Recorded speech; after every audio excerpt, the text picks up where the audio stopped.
and we don't know how much we're going to raise in tariffs. But it's possible that that's going to offset a lot of the deficit increase coming from the beautiful bill. I don't know where you're getting like the big spending reductions from. It's cutting about $1 trillion in spending, right? But then the interest, 1.2 trillion, yeah.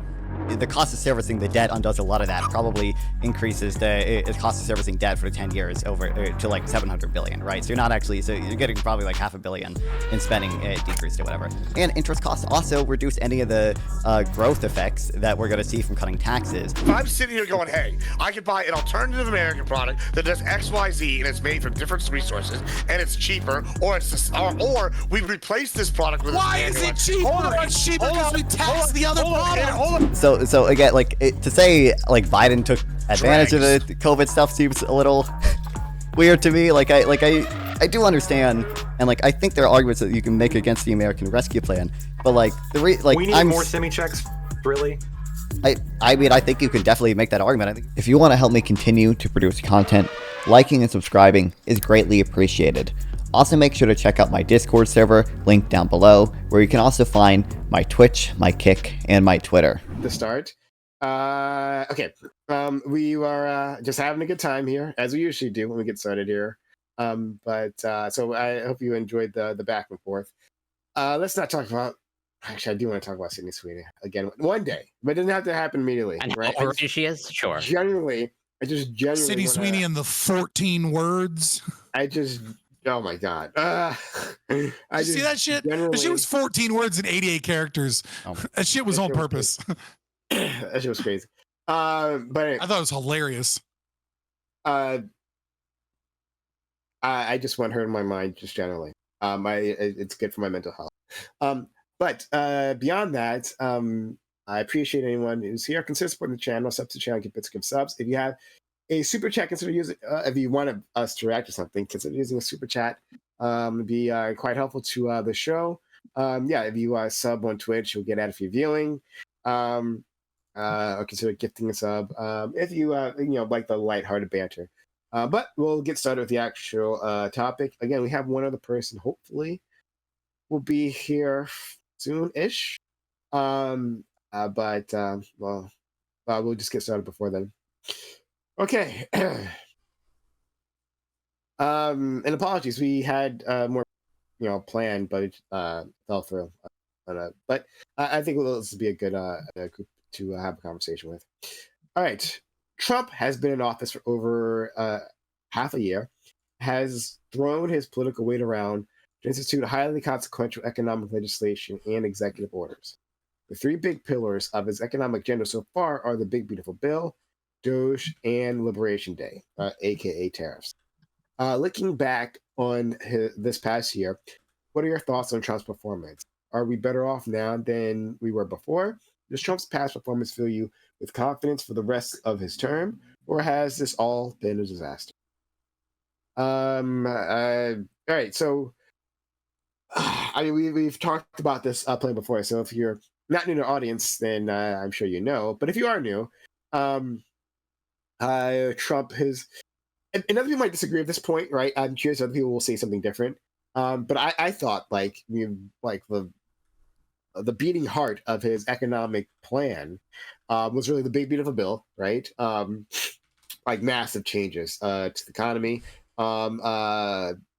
and how benefits work and all that. It's a very comprehensive package. Will be consequential, without a doubt, no matter what you may think of it. Doge, which took a hatchet to the federal government, and of course the tariffs, which instituted a on the world in classic Trump dramatic fashion, and has been back and forth, up and down, lowering it along the way. I thought that was the heart of his economic agenda. But again, other people might feel differently. So yeah, looking at whatever the accomplishments you think are consequential, are these things good, right? I say consequential, not necessarily good, but just like it will have an impact, of course, right? So whatever you think is impactful, what are your thoughts on that? Does looking at what he's done so far, does it tell you that we're in safe hands? That you expect that reasonably, because you can't tell the future, but you expect that he is a good steward that will be able to navigate us through like the next 3.5 years, or not. So we'll leave it at that. Lactoid, start us off. Yeah, so I'm going to address the three things that you've kind of put in the prompt, which is a Big Beautiful Bill, Doge, and Liberation Day. Big Beautiful Bill, I generally like, with the exception of, I think, a few negatives, the big one being, I think, increased defense funding and the increased ICE funding, I think, which leads to the increase in the deficit, which is a problem. I think that was pretty inevitable given his hawkish immigration platform, but obviously I wasn't so big of a fan of that. However, some great aspects of the Big Beautiful Bill is that it reduces overall spending and it reduces overall taxes, which is good. We have deductions for tips, we have deductions for overtime. My understanding is that these deductions can be used in conjunction with the standard deduction, which is, I think, big for people in these industries, like who work overtime or in tip industries, which is pretty awesome. And taxes are a moral question as well as an economic question. So it's good to lower them. Also, apparently, a lot of economic data shows that a lot of the taxes, such as corporate taxes, personal income taxes, are particularly bad on growth. So I think it's good for the economy also to remove those taxes or to reduce them, which the Big Beautiful Bill does, right? It codifies the Trump tax cuts from 2017. Doge, good.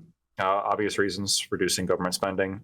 It probably should have gone much further. That's the only real criticism I have, is that, I think it was kind of under attack from the beginning, so I don't blame them too much for the limited amount they're able to get done, but, it should keep going and it should just be a thing.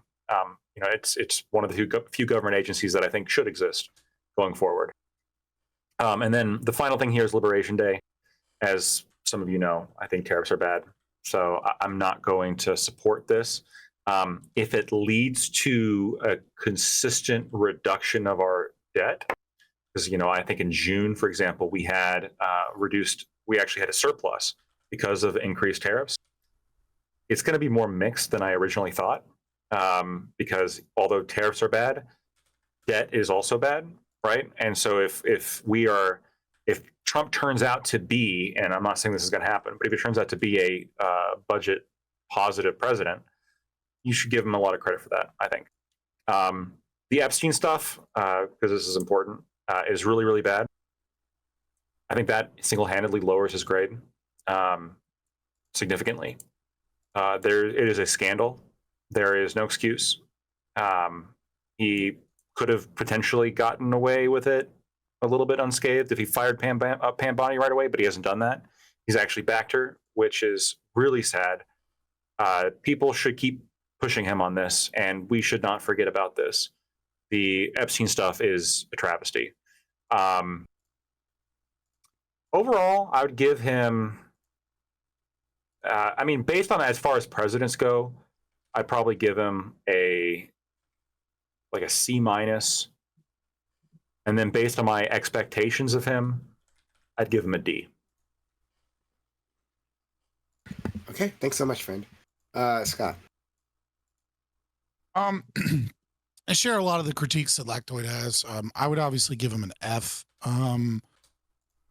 There is some argument that in certain aspects in terms of growing the state, maybe he's slightly better than Biden in that domain, but the Big Beautiful Bill is anything but beautiful, but it is certainly a big bill that has a whole lot of pork and a whole lot of waste spending in it and a whole lot of spending increases, which he's hoping to, pay off from the celebration of having the largest tax increases of any modern American president. He is the most anti-capitalistic and most anti-liberty president we've had in quite a long time. The 702 FISA reauthorization, right? Most people don't talk about that because people are more worried about what the price of eggs are at the grocery store than they are about the fact that, Donald Trump is in love with warrantless wiretaps tariffs, even though he claims that he's against it because it was used against him. The Epstein files and the complete betrayal to everything that is moral, not just his own promises, but just to morality in general. Continuing resolutions, funding the government at insane rates and, driving us towards the inevitable collapse of the US dollar if we don't, begin to get rid of these horrible programs like Social Security that have destroyed America. There's not a lot to say other than just Donald Trump, economically speaking, is probably the worst president since FDR. And in terms of social issues, he's middle of the pack. I just can't find myself happy with middle of the pack on social issues and one of the most socialist, authoritarian, and destructive presidents in modern American history. F is not low enough of a score. If it was a tier list, I'd have to make a new category, and in that category would just be like Lincoln, FDR, and Trump. Don't you only like 2 presidents or something? Yeah. But Andrew he'd Jackson be rank. below Remember the Andrew tier Jackson list. rank? Just out of curiosity, gauging your tier list. Rank Andrew Jackson. Probably C, which would be high compared to most presidents. Horrible president, but I do like his dying words, which are, at least I defeated the banks. Trail of Tears is pretty fucked up, though. Okay, well, I'm glad you're acknowledge that part at least. Thank you, Scott. Let's go to our friend Corey. Well, I echo the grading that Scott just gave, and I also echo many of the same sentiments, especially the big, beautiful bill. I do find it strange where I understand Lactoid's perspective, which he seems to be largely focused on. Yes, it reduces overall whatever spending, but then again, he seems to ignore, or not, I would say, undervalue the fact that, yes, I think it's projected to increase the deficit by 3 to 4 trillion, or rather increase the debt by 3 to 4 trillion over time, if you actually believe the estimates, obviously, when they're trying to project. But either way, I think it's pretty clear that it's not good overall in terms of the deficit or the debt long term. And also when it comes to Doge, sure, they found some cuts, but again, put it in context of the overall talking point was they're going to cut 1 trillion or 2 trillion, and they're off by an order of magnitude. I consider that a massive failure. And then with the Liberation Day tariffs, I guess we'll see how it plays out. But I think it's pretty overall generally understood that over the long term, tariffs will be bad. And it is also interesting, at least in my mind, to note, and also I think Cal Rich noted this last time, of Trump is saying how great the economy is, never had a better economy, and yet he is pressuring the Federal Reserve individual, Jerome Powell, to lower interest rates. And from my understanding, and someone can correct me if I'm wrong, I'm definitely not an economist or an expert, but generally speaking, you want to lower interest rates to stimulate the economy. But then if your economy is so great, then why do you want to lower interest rates? There's sort of an inherent contradiction there, at least in my mind. But I'll let hopefully maybe an actual expert correct me. So I think that's at the very least interesting. But I think there's other things to point out in terms of overall long-term economy, where my speculation is just in terms of the overall sentiment in the U.S. And also combined with, I come from it from a science perspective, since I'm a scientist. The cuts to research, and I think maybe potential brain drain in the United States, and also the fact that you're overall hostile to immigrants. I'm very interested to see how the overall technological advancement when it comes to science and research plays out over the long term. I think we're already seeing it now in terms of China already beats the United States when it comes to cancer research, and I think over time you're also going to find China overtake U.S. in many other types of research. And I think it's fair to say that science, technology, and development in that area generally is better for the economy. And I think on the long term, the United States will fall short with the current trajectory. And I'll leave it there for now. Thank you, Corey. But as we all know, you're a fucking socialist. You're not a scientist. Stop cosplaying. Let's go to our new friend, who I'm a bit unfamiliar. The two are not mutually exclusive. Who I'm a bit unfamiliar with, but our friend Gibbs was so kind as to connect us. Ever heard of Lysenko? Please be so kind as to introduce yourself to myself and the audience, and then your opening statement. Yeah, I'm Nonfon, stream on YouTube at Nonfon, Twitch and Kick, Nonfon420, liberal streamer, talk about mostly economics. I think that's probably the biggest thing I talk about.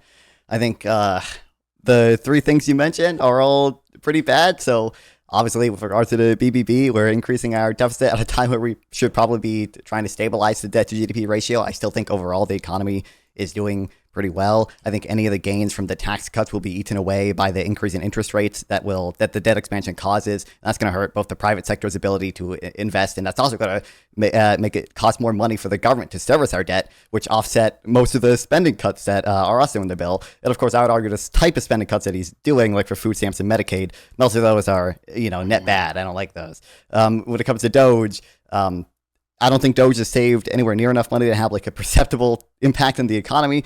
But I do think some of the like cuts they've done at the BLS, for instance, those have put like strain on institutions that play an overall positive role in the economy. Probably the same thing with the IRS. And I'm praying that Doge does not touch the Federal Reserve in any meaningful way.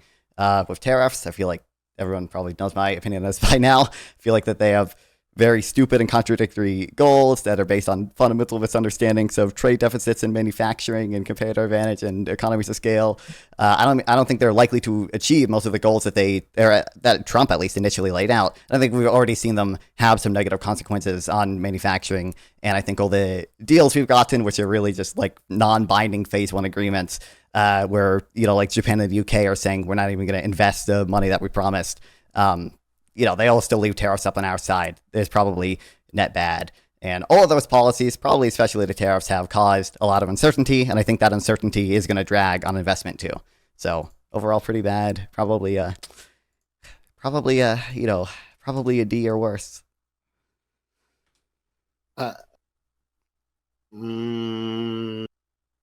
Okay, so once again, my audience is saying that I was muted again.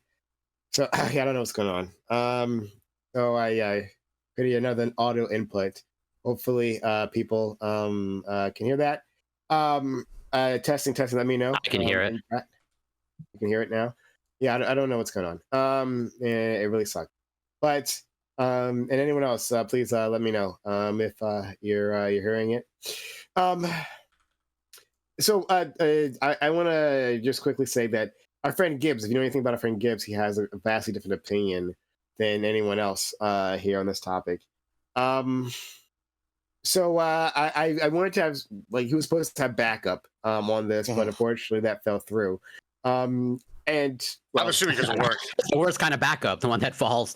Well, to be fair, if it's who I think it is, then it's probably because she fucking couldn't get out of she's like a high level exec, so like she probably couldn't get that timing off. Oh yeah, I'm not. To be clear, I'm not blaming her. I'm not blaming her at all. Hopefully we can have her in the future. No, it was my friend Abers. But with that, that's actually a perfect segue into my intro. Second, I just want to say quickly that like I'll as part of this. One, because my audio's fucked up and I don't know when it's going to cut out again. I'm going to try to stay out of this for the most part, right? It seems like most of we have it. I might say one or two things, but for the most part, I'm going to keep out of it. And yeah, so Gibbs, go ahead. Yeah, so you're going to see, because I developed my readings and my numbers today based off the assumption I would have a generalist to talk to, but that's okay. I'm pretty confident that I'm going to whoop y'all's ass because nobody here is the economic guru, except for maybe Nonfon, who at one point could be here in the future, but isn't there yet. We have a lawyer. He's good at the law. He's a nerd. He's really good at reading. He doesn't know anything about economics. Fabian, he's Libertarian. He's got good theory about economics, but I'm not going to let him write my policy. Corey, he's Canadian. That's the problem. So now we're going to sit here and talk about these issues, right? I'm a self-interested asshole, right? And I want you all to know that. And the way I look at things is how it benefits me.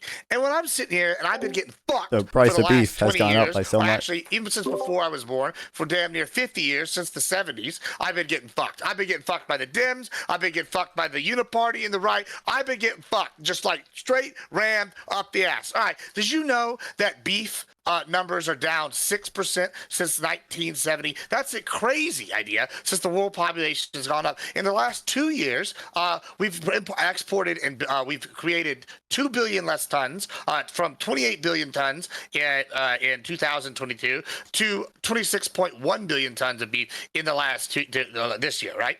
All right, cool. That's great. Fantastic. You know, here's the best part. For the first time in nearly history, as of 4 hours ago, beef is at an all-time record high. I'm taking money and I'm doing this. This is what we're doing. We're just taking it and I'm just going like this. I can light it on fire. I can take a shit with it. It's wonderful. And I would love for everybody else to benefit from this wonderful Trumpian economy, because it's clear that when we've had these unfair trade deals with these countries like the European Union, I know that's a union of many countries, but when we got, like, they're a great example, these unfair trade deals where they're only taking a certain amount of beef, because they don't like our standards or something, and they put some bullshit standard, which is just about to put in there to exclude American beef. There are people like me getting fucked, and I'm tired of getting fucked. And none of y'all gave us one shit about none of us. And now it's our time to shine. Here's another thing. You know, when Colorado legalized marijuana, the amount of profit they have, they are literally in the red for the first time, or in the black for the first time in ages, because they're sitting here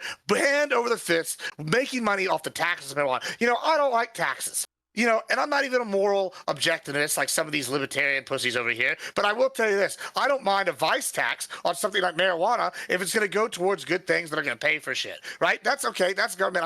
I'd rather a vice tax happen than me getting taxed on my income, because then at least I'm choosing to buy this product that might, quote, have a negative effect on me or a negative effect on other people. But guess what? It's funding all sorts of shit in Colorado. It's doing great. If we legalize marijuana tomorrow and vice tax it, as Trump has indicated he might want to do in the long term, that would be fantastic. Guess what? He just wanted to try decriminalizing it yesterday, and is talking about going into the process further and further on down. It's exciting times here. If you like the economy, everybody's excited. Oil price has been down. Gas was $2.25 outside my house last week. It was about $2.50 over the city. It used to be $3.50. Like, it's crazy. If you look at a year ago what the gas prices were, holy God, you might as well just buy stock in Exxon, because they were making money hand over fist. It's just crazy. It's great now that the American consumer can now afford to get gas, can afford to get eggs. And guess what? Beef is expensive. You know why? Because the demand is going up for beef, because all these people have more money in their pocket. It's fantastic. Texas, getting rid of property tax.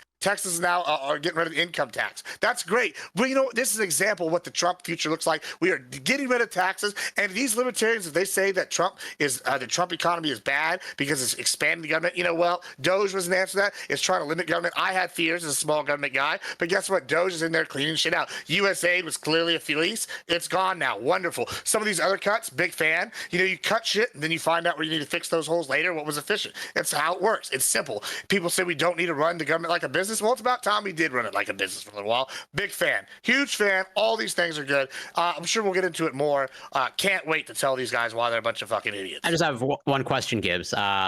Based off what I know of your views of the federal government and just whatever government overall, I assume that you are against the indirect subsidies that beef producers get.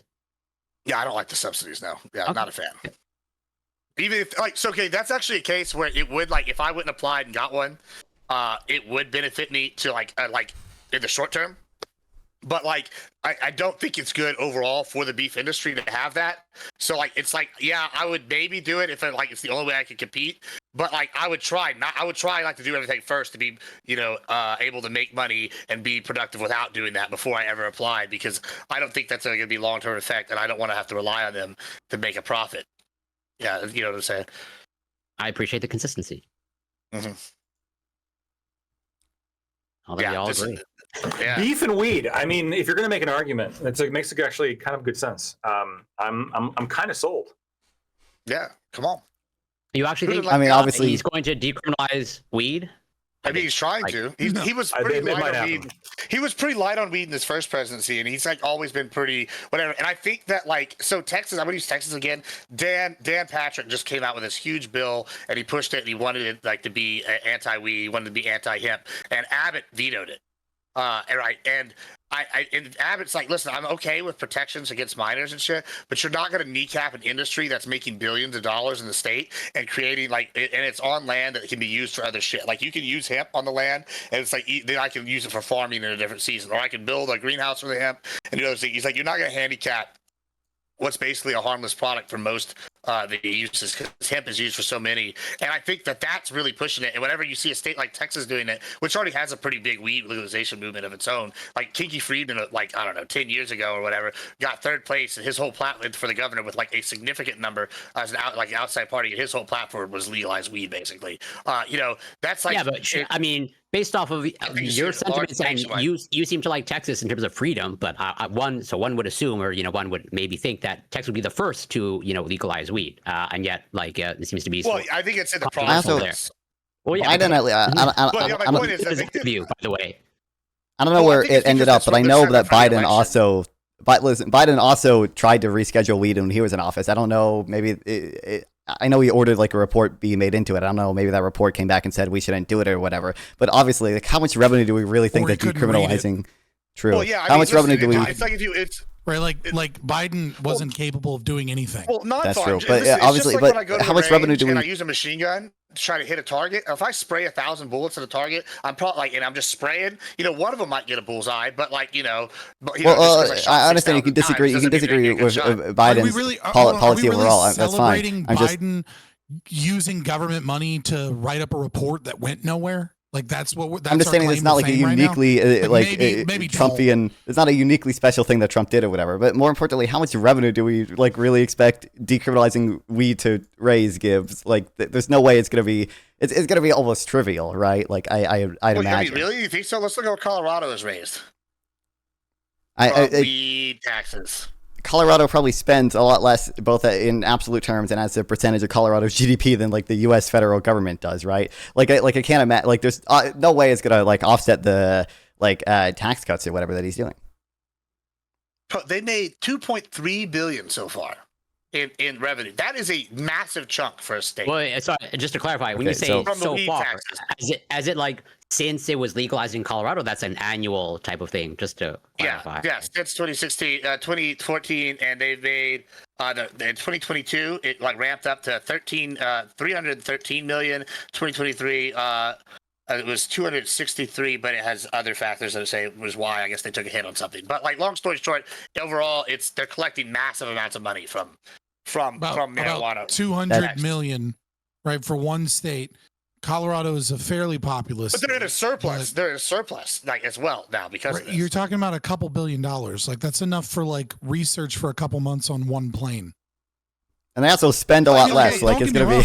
Don't get me wrong. I would appreciate less regulation and more legalization of drugs in this country. And while so 37% of their education K through 12 comes from enforcement marijuana. Think about this. So since 2014 now, 37% of their education is now paid for upfront by marijuana revenue, which is now allowing them to use their other money to pay for other shit. I know I'm against taxes in general. However, we're going to do a vice tax, and 37% of it's going to go to fucking schools and pay for this. Hey, that's a pretty good vice tax in my opinion. Hey, how do we get to 100%? Look, do we I'm not gonna fight super hard on legalization, but it comes with a vice tax because it's kind of like a quid pro quo situation for the libertarian. I mean, I think weed vice taxes have been destructive to people's lives and have harmed people. Obviously, I mean, you could look at Murder Mountain in California, places that used to have a thriving economy during the black market of selling marijuana, where taxation has been a means of funneling money over to large corporation and fucking over small farmers, and has been a cudgel to use against people that are trying to go legal that don't have the right political connections. But at the end of the day, taxation is harmful in a lot of domains, but bringing it to the market might be a good thing. But if we're talking about Trump's economic capacity, Trump's overall agenda in terms of whether or not it's good or bad for the country from an economic perspective, weed is a drop in the bucket.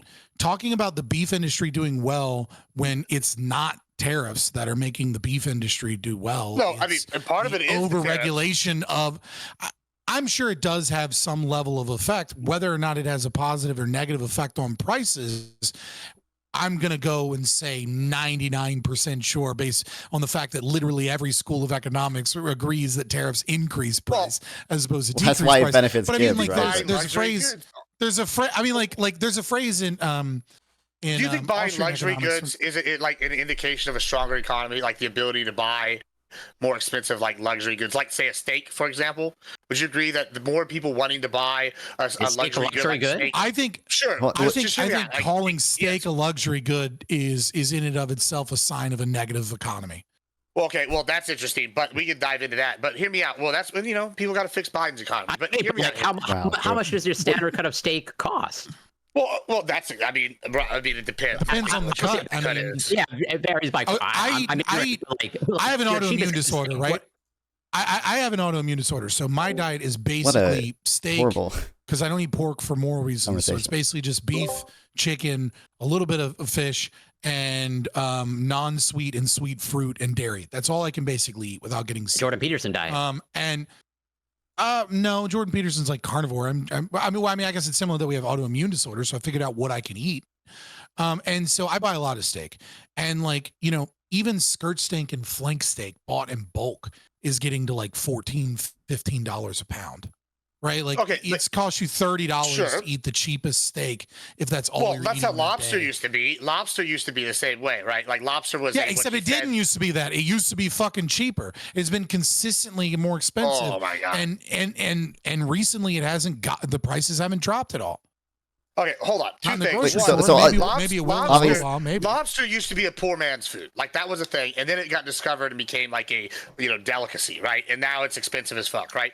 And so when we're I talking, mean, the that's same part is of true the with like mahi, right? So, Like when it used same to be thing is called dolphin same fish. thing is happening with skirt steak. People are going, holy shit, skirt steak for fajitas, skirt steak for this. The demand is going up, right? And beef has always generally been. No, it's just more the other steaks have gotten so fucking expensive that, Well, no, that I mean, more people are buying there- it. So it's a supply and demand I equation. don't agree People with that. used to Like, definitely- ignore the skirt steak and the Well- flank steak because they could afford a fucking T-bone or a New York strip. well, They can't anymore.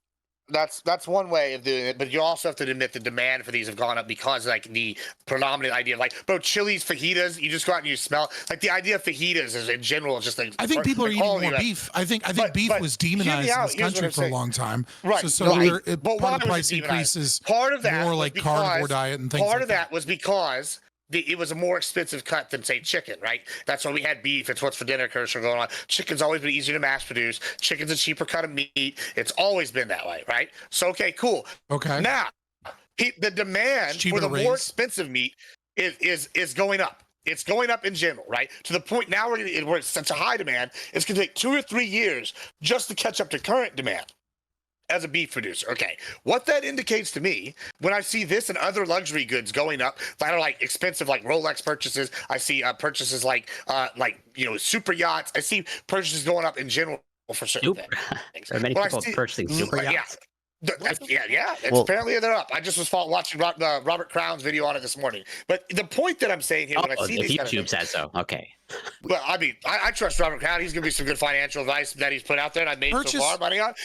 But hear me out. Whenever I see things like this at like the macro with beef going up and people spending more money on this, that means they have more money to spend. Thus, that means they have more money in their pocket, which is a good indicator that the economy is improving. So this No, is, obviously this is why we don't that's a have to bad do metric. like this is weird. a very bad metric. Can I- Like purchase of luxury goods is a very, very poor Let metric Nonfon in of afterwards, please. economic health.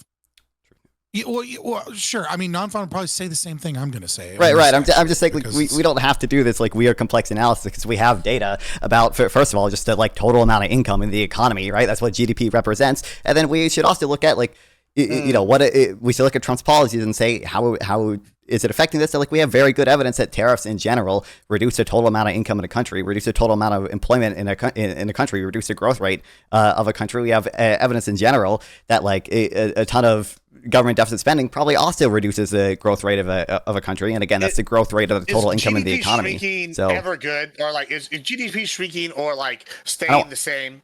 I don't want to like say not it's growing as fast rate, ever like bad, like ever not bad in your opinion.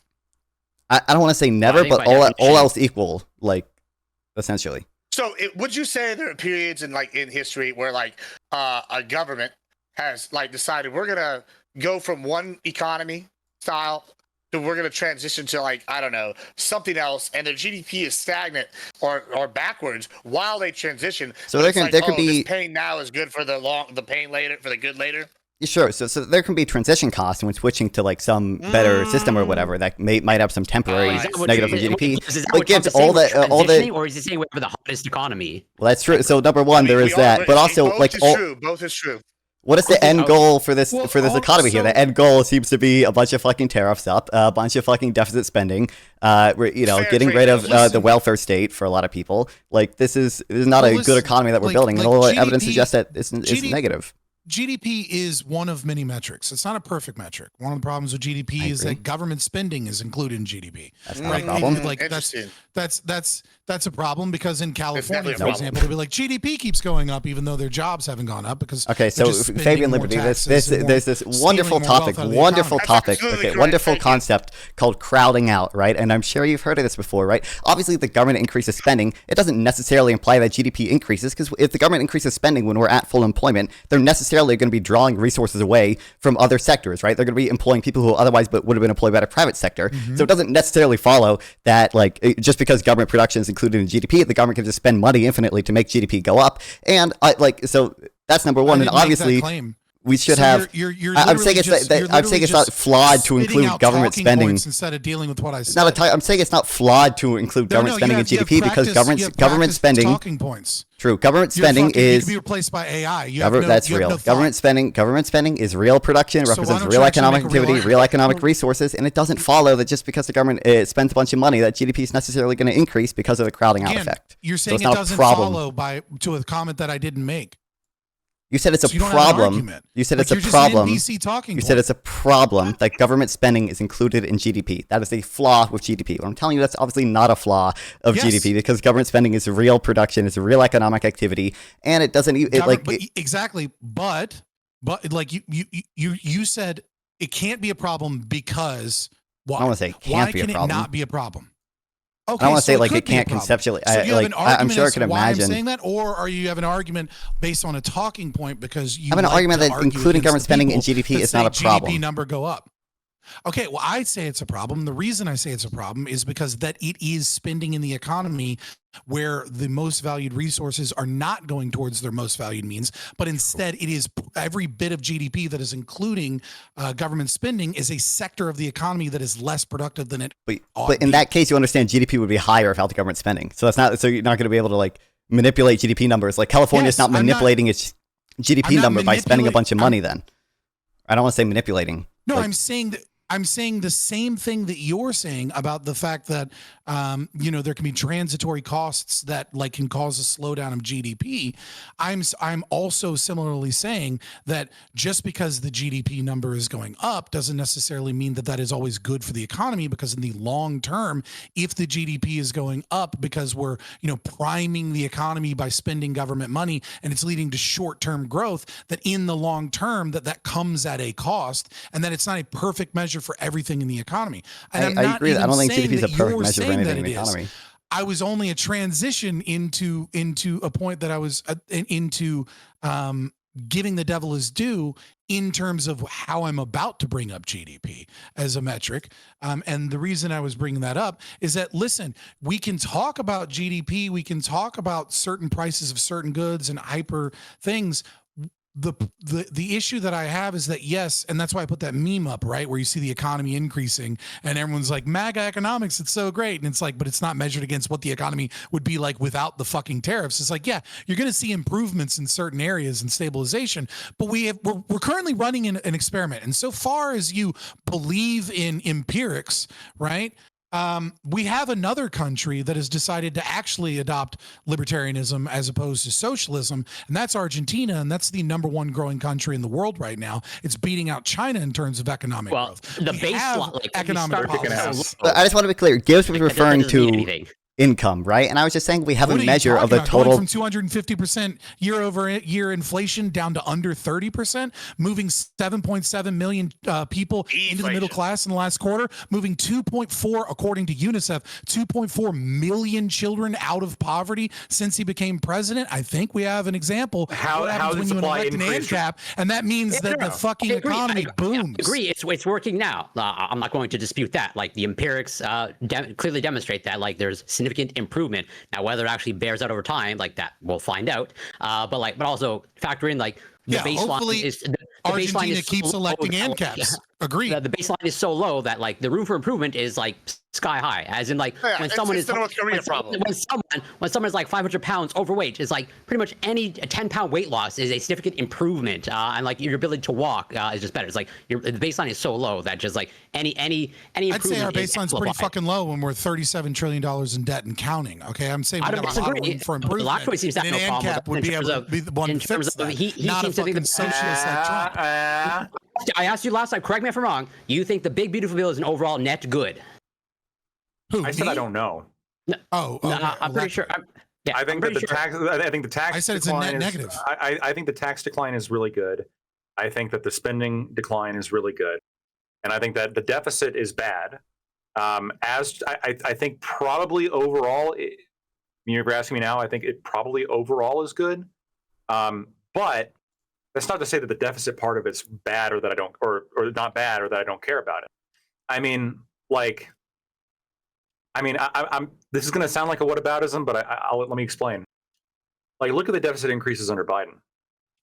This is like dramatically high, and like everybody looked at that like, oh, president. Well, yeah, like the deficit, this whatever, right? The American Rescue Plan, infrastructure bill, all this stuff. Like it's gonna be good. It's gonna lead to like these kind of offsets going forward, right? It's gonna lead to good things. So of course we got to like spend all this money and rack up the deficit. And yeah, all the arguments that you're using when it comes to the deficit now with Trump applied then, and they do apply now, which is that it's going to lead to increased amounts of interest payment, and then in the long term that sucks, right? So that's not good, and so every president does it.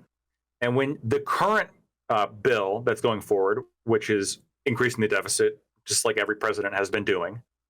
Basically going back to Bill Clinton. And by the way, that surplus was actually unexpected by the Bill Clinton administration.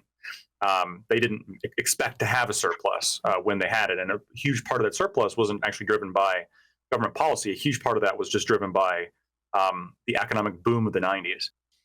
Brought in way more revenue than they otherwise thought would occur. But when the deficit increase that is inevitably going to happen has these caveats of, it decreases taxes and decreases spending dramatically. I don't know. Like, it's better than the potential alternatives, right? It's better than we're going to increase the deficit and increase spending, right? And either keep taxes the same or raise them, right? Can I push back slightly on this? And I'm not like really attacking you per se. My problem with bills that increase the budget, increase the ceiling, the debt ceiling, right? But purport to have all of these tax cuts is like, I like the concept of the tax cuts, I do. But at the end of the day, a tax cut is meaningless if the government continues to spend for two reasons. One is you can cut all the taxes you want. If the government keeps spending and spending more, then that money is being taxed in some way. Either that's like an increase in the money supply from some monetary policy of the reserve or some other area, or it's increased taxation from tariffs. Like, if the government spends money, that is a tax. Now, when we cut or move taxes around, that might affect where and who we tax. But at the end of the day, the entire economy is being taxed if we spend more money. And so I could kind of give a rat's ass about supposed tax cuts, unless those supposed tax cuts aren't also like when those supposed tax cuts are coming with, and by the way, we've increased the amount that we're going to spend. Because at the end of the day, we're still taxing somewhere. I like the concept of tax cuts, but it's like, well, then why did we raise why was it necessary to raise the debt ceiling unless there's an expectation that we're going to keep spending more? Sure. which is so taxes. I'm gonna like I guess partially agree and partially disagree. And the caveat here, I mean, even if we roll with these assumptions, the Big Beautiful Bill does lower overall spending, right? And so like that is like in of itself a good, right? It lowers overall spending by a significant degree, and that's you would agree that hey, lowering the overall spending there, that at least the only reason why we even have a deficit is because the tax cuts cut down the overall revenues more than what the spending decrease is. I mean, the spending decrease is very substantive. I don't think it actually. We don't know that it really like lowers spending. Like we have estimates, right? Because you never know how much tax revenue you're going to get in. You don't know what in the future, like what continuing resolutions or what. Well, of course, but this is for all policies, comes right? through, right? Well, not ones that don't increase the fucking debt ceiling, right? Like that is the crux, right? That is the important thing, is that he signed in permission for the government to spend more. And like that is far more important than the presumption that we're going to spend less based off of the spending cuts in this specific bill, is that he signed permission for the government to spend more money as we're already in debt and as 13% of the entire federal budget is going off to pay debt. Look, we're talking about raising the debt ceiling. Like, I mean, it's pretty radical. I don't know if you would agree with this. I think it's pretty radical to say that we shouldn't, in the sense of good fucking luck getting the kind of bill passed that would allow you to not raise the debt ceiling, just in the current political climate that we're in, unfortunately. Well, isn't that just giving up on the U.S. at that point? It's not. It's not giving up. Look, I'm not giving up.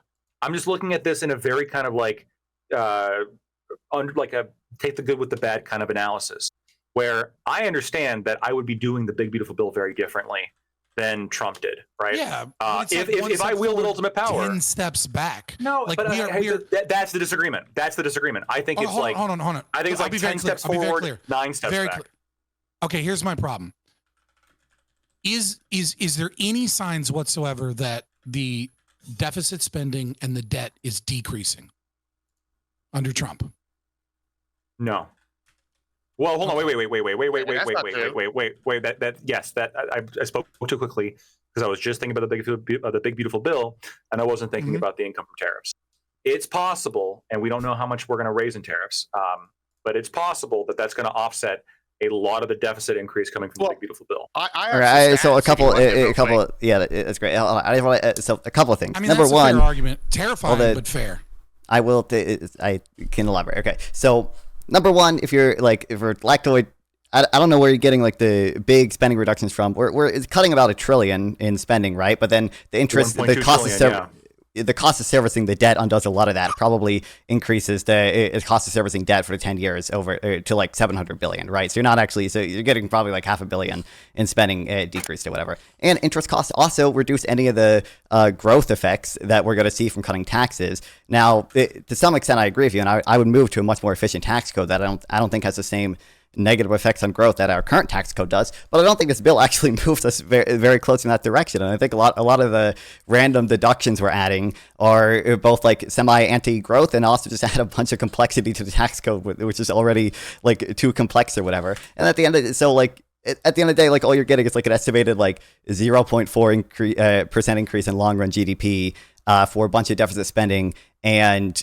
a regressive tax cut. Like this is not, I don't think that's, I quite frankly, I don't think that's a net benefit. And with regards to the tariffs, obviously if we want to raise revenue, we should want to raise it in the most efficient way possible. And there are a lot of reasons why tariffs just are. Tax cut? Are you saying illegal immigrant? Like, what do you mean? No, I'm saying if the CBO and the CBO and the Wharton Penn Institute both have their distributional analysis. The net payment of lower income people goes down because they receive Medicaid cuts and don't receive a ton of tax cuts, whereas the net payment for richer people tends to go up. But is there Medicaid and Medicare tax cuts to citizens in the big beautiful bill specifically? Yeah, so To number one, American citizens? there are work requirements, which There's we increased know work, there's increased work requirements. sure, which we know is going to kick off a lot of people, even people who are not people who just don't keep up with the hold on, paperwork so instead hold on. of. So it's oh, wait, a can I finish regressive my thing? tax. Listen. Look. Oh, and also there are cuts I'm to not- certain I'm not- like ACA Right, subsidies I just think you've in really there. snuck in this negative, like a term of like, oh, it's a regressive. It's actually harming the poor. When specifically what you're talking about is not giving states the ability to fund illegal immigrants and I'm a talking about- very, very small work It's not just- requirement for people who are capable of working to It's not- receive I don't think benefits. I don't think it's necessarily a small work requirement. I think I think estimates I've seen say that like, at least like 8 million people are going to be kicked off Medicaid because of that. I don't think that's a small. Isn't it 80 hours a month? Yeah, but 40 hours a week? obviously you should understand. Like we have a ton of who are so physically capable of yeah, that's working. great. Number one, like there's just not an epidemic of these people on Medicaid, right? Like only 3 to 5% of people on Medicaid are people who aren't working long term. Most of them are disabled. Most of them are children Right, or but you're elderly calling it a or stuff like regressive that. tax And that- because it harms because the it reduces poor. the net When really income what we're paid to talking poor about people, and is I'm about to lazy elaborate. fucking I'm about to leeches elaborate. and illegal No, immigrants. I'm not. I'm about to elaborate that a bunch of evidence we have from work requirements in Arkansas, from work requirements from eligibility changes to Medicaid under COVID, suggests that most people who are kicked off of Medicaid because of things like this are just people who can't keep up with the administrative burden, right? Both on behalf of the people filing the new requirements and on the state that's in charge of processing them, right? I don't think that's an efficient system to distribute welfare for, and I think the evidence shows that most people kicked off Medicaid because of the work requirements aren't people who don't meet the work requirements. It's people who meet the work requirements or have an exemption, but for one reason or another, fail administratively. Get on their that's phone true, buddy. and fill Great. out a form. But that's why I'm saying the that estimates all sends in show their that that's timesheet. great. That's why I'm saying that estimates all show it's So you're regressive. saying At least the that's two great, estimates but you I've seen. snuck in a But bunch of bullshit. I didn't sneak in any bullshit. I just elaborated. And also, just again, if we want to raise No, you revenue, we absolutely should did. want to You're raise calling it. a regressive That's great. tax So if we when want to, it's not. It's like I said it's a tax cut when it's regressive not. tax cut because it increases the net payment for a lot of poor people, or decreases their net income and does the opposite for rich people, right? That's regressive in my mind. But it's also, if we want to raise a certain amount of revenue or whatever, we should want to do it in the most efficient way possible. Again, I want an efficient tax code. It's not. That's just not Can I finish true. my thing? Okay, great. So if we May I, want to. Hold on, just real quick. Yeah, you just Tariffs say, are okay, a really great. inefficient. It's talking points and lies and bullshit. I want Like, why are to you- get like, why I are want to you get here my for a last debate if point you're out. not gonna be I just want to honest about say I have responded to your point, but just real quick, if we want to raise a certain amount of revenue, we should do it in the most efficient way possible. And I think tariffs. There's a lot of reason why tariffs are almost the least efficient way to raise revenue, right? A 5% VAT, which is way more efficient than tariffs, way less distortionary, way less potential for rent seeking, would probably raise about the same amount as a 20% universal tariff. Can I respond? Because there's a couple points made to me. We go to Lactoid. Well, actually, this is to your question, Lactoid. You or somebody asked, how do we know that we're actually seeing progress towards overall deficits, the overall cuts? Yeah, I mean, it's twofold. One, I'm going to come back to this in the second half. What I want to say is with Doge, right? Doge is doing stuff, and they're finding fraud, and some of these fraud things being eliminated or stopped are a big thing, right? Well, actually, we'll just come to it now. Like I have an article here, 300 says more than 300 charged on a 14.6 billion healthcare fraud scheme, right? And they were like led to it by Doge. Okay, that doesn't sound like that. It's a drop in the bucket. But then it's like all these drops start adding up. You know, we have another thing we talked about. Y'all just talked about illegal aliens. Here's an article from the Chicago Tribune, pretty left-leaning organization. Here, I'll post it in the group chat. They're talking about how these Democrat-led states are cutting funding for people with lacking permanent legal status. All right, so now they're cutting funding. That's government spending lower, right? Here's another fraud thing. They lives at TikTok sell this one, but it's from Fox News. They're starting to 1.2 million to 228 billion. Fox all News with is barely better. Yeah. Than Hey, fucking barely. lives at But, TikTok. I'm hey, honest. just hear me out. But it's an autism center fraud scam. That's 228 million bill in 2024, right? So over time, I think it's going to be less than $1 billion, but still several million. All right, these things are getting cut out, right? Now we're going to get to the meat of the matter, right? So in June, they had a surplus of 27 billion, right? And that's a big up from May, where there was a deficit because a lot of this new thing was going to affect new president sit in their office. They're going to have some spending. They're going to have a lot of shit go down. It was a 316 billion deficit. Now they benefited from a calendar change, right? And on that calendar change, if they had included this in there on this month, it would have been a 70 billion deficit, which is still a substantial difference from whatever overall government spending from 316 to 70 billion, but now since calendar thing that was included with the last one, and they're up 27 billion for June. All right, cool. We see that. Now when we look at tariffs are providing most of this income. When you're saying it's bad, you have to remember Trump argued at the beginning of his presidency, and I don't know if this is still his plan, but he was arguing that we won't need the IRS anymore because tariffs are going to bring in enough money. Like, if I don't have to worry about the IRS, and that organization goes bye-bye because we're tariffing other countries, listen, I like free trade as much as the next guy, but fuck those other countries. I guess you could say it's a tax on the consumers, but I'll take like indirect tax via tariffs over directly them taxing my income any day, because then I can at least choose the products I'm buying. I'm sitting here seeing this. We can look at the debt over time. Yes, the big choose between two products that have an well, listen, I live in the real world, and I know in America, unfortunately, we have to not when you're talking about tariffs. Listen. I like our military, and I like having the biggest dick in the yard, and I guess that makes me socialist in that regard. But I know that we're gonna need to spend money on that shit, and that makes up a lot of our funding. And so I don't live in Libertaria like Argentina. Argentina doesn't have 11 fucking super carriers, right? Like, I live in the real world, and so when I have to sit here and make a choice, yeah, Argentina isn't in the real world. Sure, but they're also not fucking having to be the world police and to be big, or you can maintain Pax Americana, which I know y'all might disagree with. What the fuck does that have to do with it does with what I have to say. For the American I'm about to say that. consumer?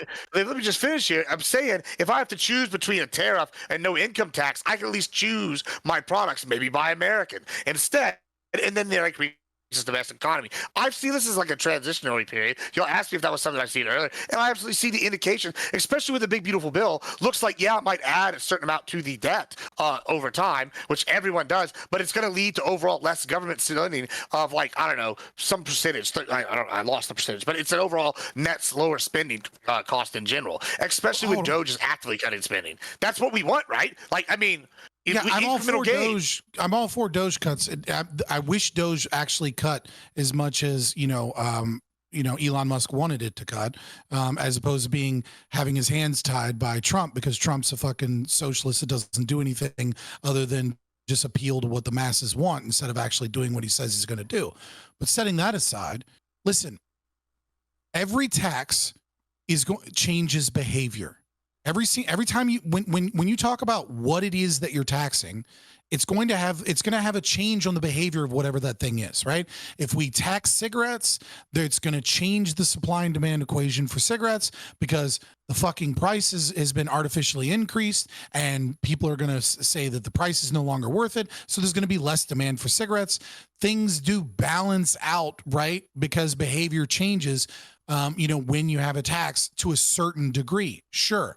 But the problem is when you were talking about tariffs, what you were talking about behavioral change is that you were talking about everything being produced in America. And that sounds based.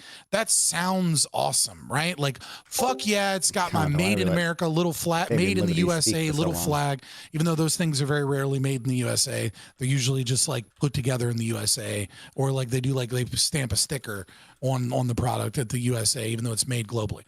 The problem with that is that not only is that a tax that people pay on imports, and then they don't pay on the American products, it's that we have, since the Industrial Revolution, lived in a global economy. Okay, when we buy a product, products have become astronomically cheaper than they used to be. Like, people in pre-industrialization would work for months and months as yeoman farmers so that they could afford enough money to get glass windows instead of wax paper windows. And one of the major reasons why things are so astronomically cheaper than they used to be is because we have discovered in global supply chains. And that means that something is made, the rubber comes from one country and the fucking metal comes from another country. And, labor is cheaper, but not as highly skilled in another country. And then there's skilled labor in another country. And then you put all of these global supply chains and you get the cheapest price for every portion of the production on a product. And if you tariff like crazy, what you are going to get is not just the tariffs being a tax that people pay, but you're also going to get a massive increase in price. Like, we're talking 10, 15 times more expensive for basic products. What's that? No, that just means luxury goods now, the price increases.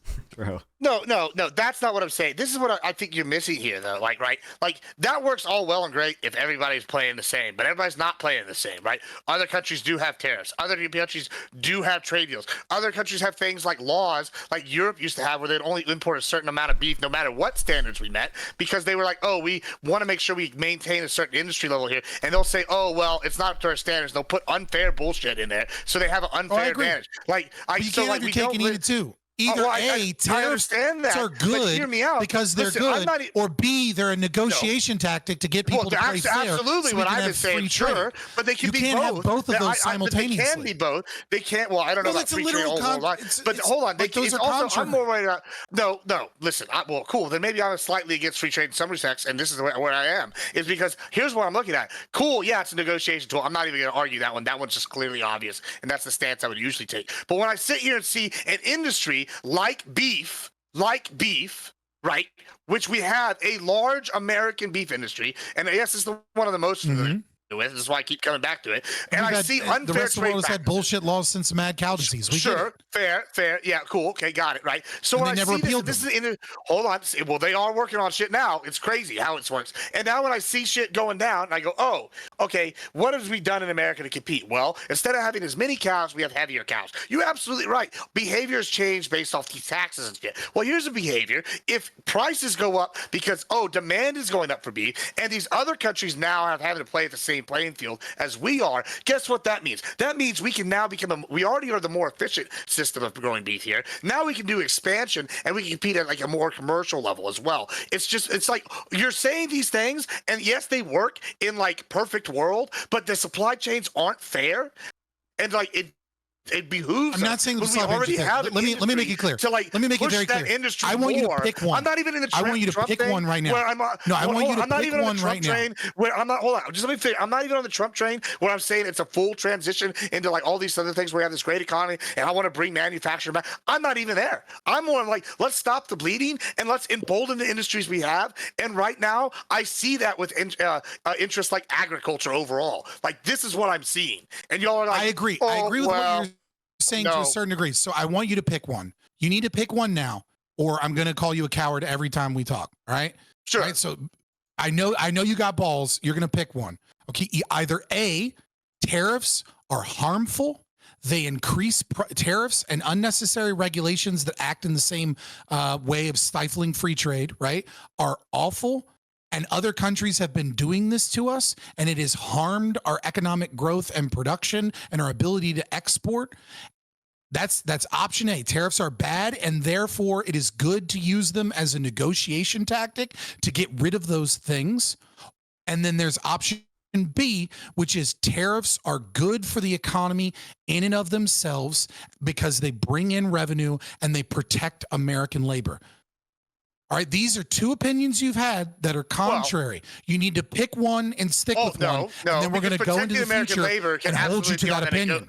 Hold on. It's definitely the first one, but hold on. Under the caveat that protect American labor can also be included, because I would say making things on the same playing field is protecting American labor, even if there's a short-term hurt in American labor. Like, okay, so we're picking A. We're picking A. Yeah, we're picking A. Which is other countries have been. Hold on. So I'm going to hold you. That's more the camp I live in perpetuity. I don't think unless you change your opinion. Sure, but I've never. Hold on. No. I'm gonna. So you're picking A, and what you're picking is that we recognize that tariffs are bad. Tariffs are bad for the U.S. economy. They're bad for other countries' economy. We are playing an unfair game, so we are using them as a tool and a negotiating tactic to get rid of tariffs from them and us.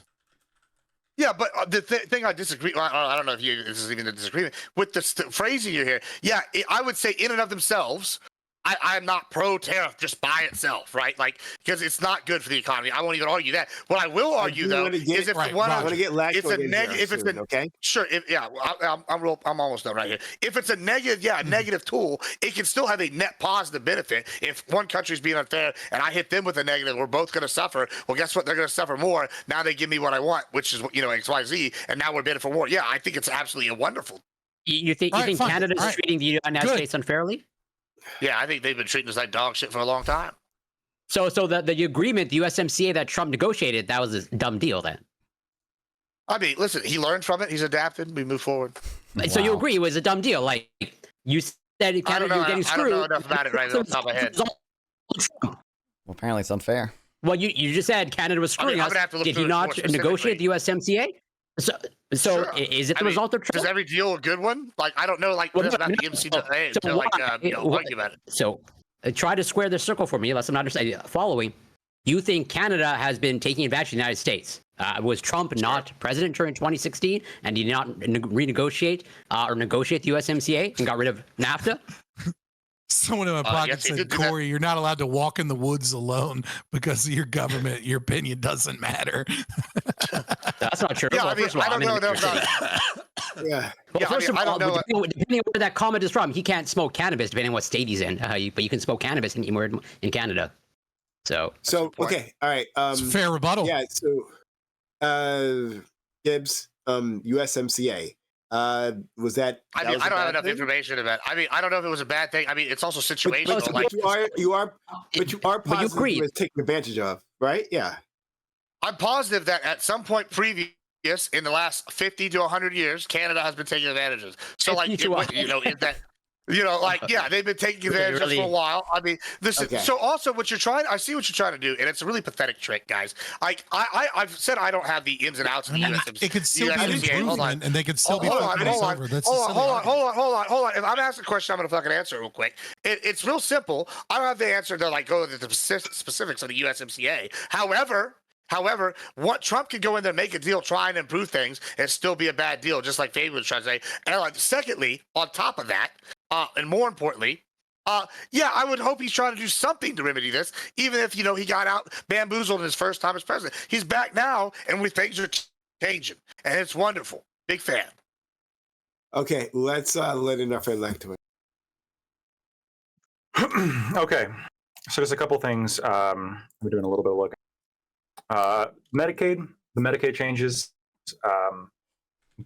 I depending on how you measure this, just because overall the percentage of people on Medicaid who are able-bodied without kids is going to be comparatively small, but among that group,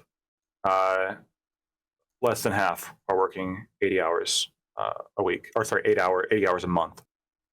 I think that if you are able-bodied without kids, I think a work requirement or some kind of job training requirement or some kind of, any kind of requirement, whether, community Just service. doing something as opposed to Doing just getting free something. money. Absolutely. I think that is like able-bodied without kids, like this group, needs to be doing something as opposed to not working more than 80 hours a month. I think that's a slap in the face to people who are actually working. Now we can People talk that can't about afford a how, home because of the burden of taxation. yeah, To make and sure we they can pay talk for the people that aren't working. and we can talk about, there's some similar numbers, obviously a little bit different, but there's some similar numbers when it comes to SNAP as well. Able-bodied without kids, people on SNAP, and disability. There's a whole can of worms in terms of how the U.S. gauges disability and how the fact that disability skyrocketed when Reagan redefined some of the categories. And I think there's some kind of soft fraud occurring with U.S. disability. But even without getting into that, which I think is a problem that we're going to have to address at some point, just looking at people who the government is not considering disabled, they don't work 80 hours a month on average. The majority of them don't. In terms of the actual effects of the deficit, you're right that obviously the Big Beautiful Bill does have a positive effect on the deficit, or like a positive in terms of bad effect on the deficit, which I agree is bad. But of course, I mean, this is on sort of the max prediction, about $3 trillion when you factor in interest, $3 trillion in overall deficit during over the 10-year period, factoring in interest. And that does not also factor in the increased revenue from the tariffs. While Biden approved $4.7 trillion in new debt with his spending increases, that was not a reduction in taxes. And so when you present to me Trump as a U.S. president, obviously I'm having to some degree, compare them to the actions of prior presidents. And when you have overall, if you don't factor in COVID, he was on track to doing pretty good. in terms of increased taxes. You know, factor in a pandemic. And increased spending. Yeah, you're right. The pandemic, the pandemic led to crazy amounts of spending. Now, that's a whole fucking can of worms about how responsible Trump is for that in terms of what kind of spending that he's done. Obviously, on one hand, he's fully responsible. And on the other hand is, would any president in that position, given the effect of a worldwide pandemic, have spent the money in that way? Probably. I can't say that for sure, but probably. And so, again, one of the questions here is, is Trump as comparably as a president? That's why I rated him a little bit higher as comparably as a president compared to my expectations of him, which I gave him a lower grade because I like to have high expectations of my leaders. But anyway, Biden increased more of the deficit, and I think it's interesting now that we're maybe having Republican in office is the best way to get Democrats to talk about the deficit and all the negative effects of the deficit. Well, hold on. To be clear, I'm somewhat of a deficit dub. I don't think wait, hold on.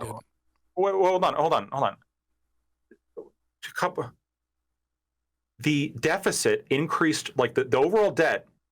More debt was approved, right, under Biden in terms of his spending bills, and this deficit over the 10-year period that we're talking about with the big beautiful bill specifically, not factoring in tariffs, which are already increasing revenues like from tariffs like over 250%, something like that. It's not even factoring that in. That led to a surplus in June. We're not even factoring that in. That is $3 trillion factoring in interest. So that is less than what Biden's been approving, and the almost all of that deficit is coming from tax cuts as opposed to the deficit from Biden, which is coming from spending increases. I think tax cuts are better generally than spending increases. Again, compared to what Biden did. The tariffs are likely going to affect GDP negatively at about 1.2%. The tax cuts will likely increase GDP growth by about 1.2%. Again, based on what I've been able to find. So it actually appears in terms of overall effect on a GDP, be relatively a wash when you compare the tariffs to the tax cuts. But at least he's not factoring in new spending.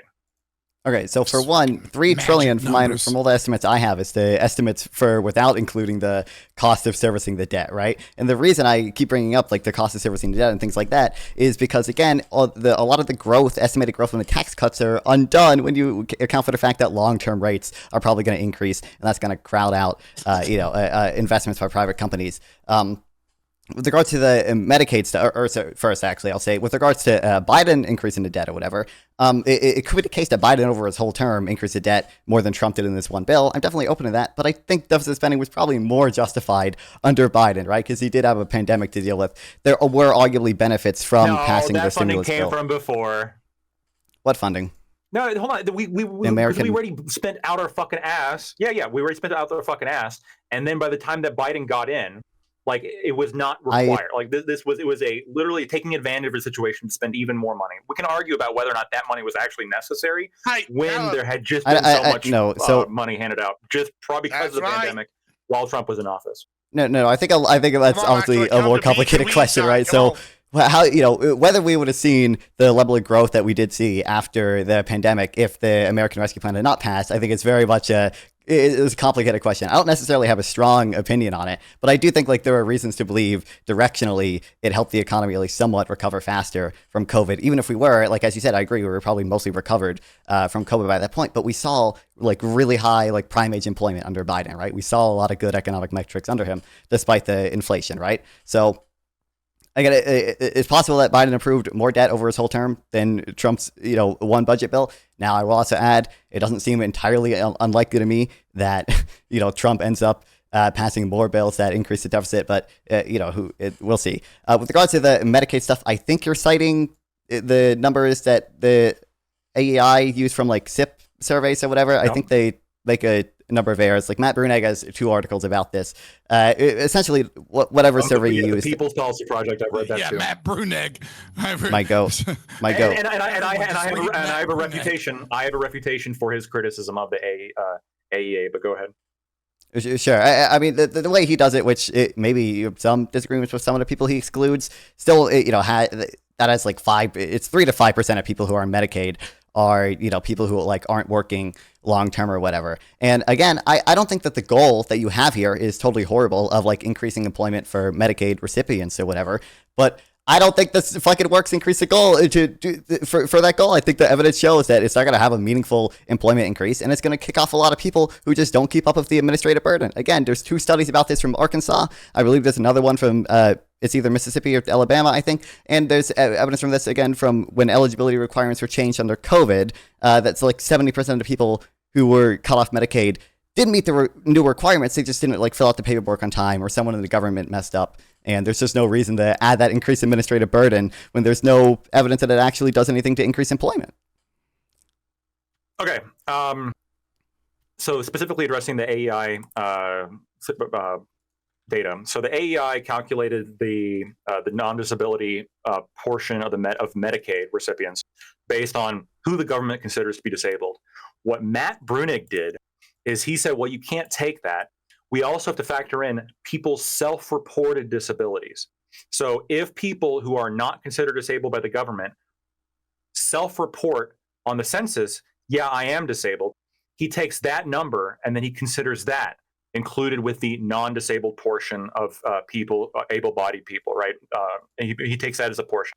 Now, whether or not somebody self-reports as being disabled, I think is wholly different than the government than them passing the government standards on what it means to be disabled. There are plenty of people who may feel they are disabled, but by what we as a government and a society have determined is not disabled, which is, by the way, our standards for what is disabled in terms of unable to work, I think are pretty lax to start with. But the fact that there are people who the government does not consider disabled, but then they simply self-report disabled, I think that's kind of facially problematic for Matt Brunig to include that in any of his numbers. And then in terms of the, give me one second. And then in terms of the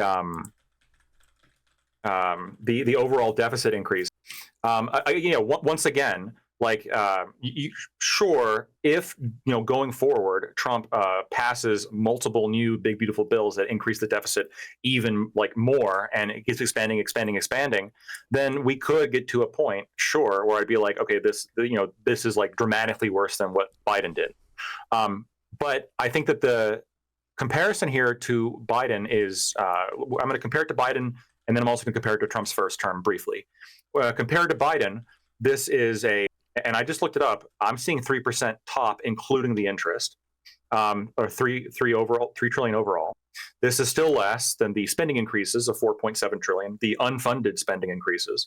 By the way, his spending increases was even more than that. There was also funding that accounted for some of that.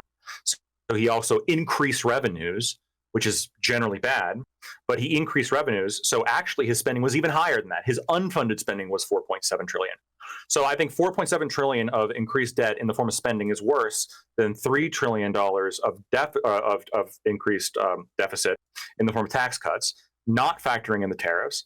And then if we want to go back to, again, Trump's first term, yes, spending at the end increased dramatically. Prior to the pandemic, in the 2016 election, they did economic evaluations of each of the presidents, and Trump's economic plan had which he was mostly sticking to until the pandemic, did have overall lower spending than any of the Democrats that he was running against. And when the pandemic happened, spending increased dramatically. They put shit tons of money into it. But let's remember what happened, right? Despite all this ridiculous amounts of money, when Biden took over, they took advantage of the situation. They extended the absurdly high extra unemployment payments they were paying people to not work, right? So people that were working were making a lot less than people that were not working. The federal government was sending an additional $400 a week, and the Republicans had to fight the Democrats tooth and nail to get that lower and lower and lower, because the Democrats just saw it as a handout, and that's what they were using the American Rescue Plan as. And coincidentally, that's also, along with the spending cuts and the supply chain disruptions, that's going to increase inflation down the line. I don't know. In terms of factoring in all of these moving parts, this is what I mean, at least, when I'm saying, hey, I still care about the deficit, but factoring in the norms of how presidents operate, factoring in what kind of deficit this is increasing, it's it's not as bad. It's simply not as bad. And there are positives about this. Like when Biden's increasing spending by trillions and now Trump is decreasing spending by trillions, that's a move in the right way. Like, don't you like, do you think it'd be, and maybe you're the wrong person to ask, Nonfon, do you think it'd be good if Trump like passed a bill expanding spending? It depends where. I think overall, I don't have an issue with like spending more. I think we have to do it in a more efficient way. Like I think in my ideal society, government spending would probably be like 30% of GDP or something, or federal government spending would probably be 30% of GDP. I think we're at like 18% right now. So. Okay, so a lot more spending, bro. It'll be okay. I mean, I would also, I'm guessing like, you would increase taxes, right? I would also raise taxes, but I would raise taxes in a much more like efficient way or whatever. So like, I mean, Bro, I believe just like tax the rich. Everything will be okay, brother. I'm not in favor of taxing the rich. I love my consumption taxes on the middle class, hella based. Okay, anyway, so for one, like on the, I believe the question asked in like that survey is like, do you have trouble finding employment because of your disability? Want to buy a house? I Go could fuck yourself. Sure, Government like I could needs to give these non-working people on Medicaid, as much money as we can, bro. Don't you True. see that they're suffering? According to Matt Brunegg, they have a self-reported.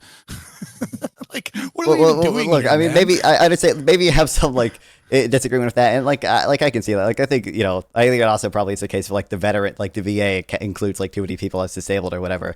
But I think I don't know. I think it seems a little. I think it seems a little silly to say that like people who have like a self-reported disability are like, they're actually like really able-bodied and, therefore it's fine if we pass a cut that's likely to like kick them off Medicaid. I think that's a little, I don't know. My moral intuitions run against that. I understand yours probably don't. I think a lot of people's moral intuitions would run against that. But like overall, like even if you like leeches and enforced equality at the cost of the American dream. What, you like, but you like to see everyone suffer equally.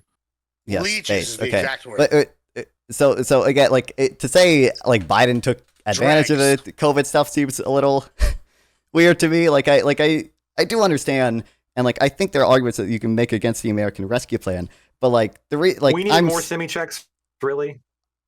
I mean, I think you can definitely make that argument. I think if you look at I'm not familiar with what the like causal evidence like says on this, but like if only we had more inflation in the economy, Lactoid. I mean, wouldn't that have been true. better? I don't think I don't know how much government spending was responsible for inflation. There's obviously conflicting evidence on that. I think it was probably mostly monetary stimulus that caused the inflation during COVID. But regardless, I think like Jerome clearly Powell agrees, right?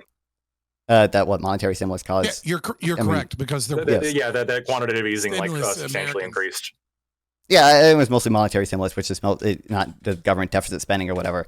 But we did see pretty strong growth after COVID or whatever. We continued to see strong growth, just growth under Biden after we passed like those stimulus bills or whatever. And I think most of the inflation was not due to that increased government deficit spending.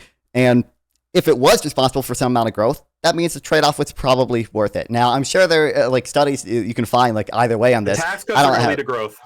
I don't believe the tax cuts are going to lead to that much growth, and I believe that, like I said earlier, most of the growth from the tax cuts is going to be offset by the fact that we're going to see an increase in long-term rates, and that's going to hurt companies' ability to invest. So if you look at like the estimates from people who try to take into account the interest rate cost when it comes to the real GDP growth, it's like 0.4% increase in real GDP over 10 years because of these and tax we're going to have cuts. growth, and then businesses are going to be scared to invest because all this growth is just going to No, long-term rates are going to go up because the government is borrowing. Do you disagree that long-term rates tend to go up if the government borrows more? I just don't want the government borrowing anything. I understand, but do you agree with the fact that get rid of this spending?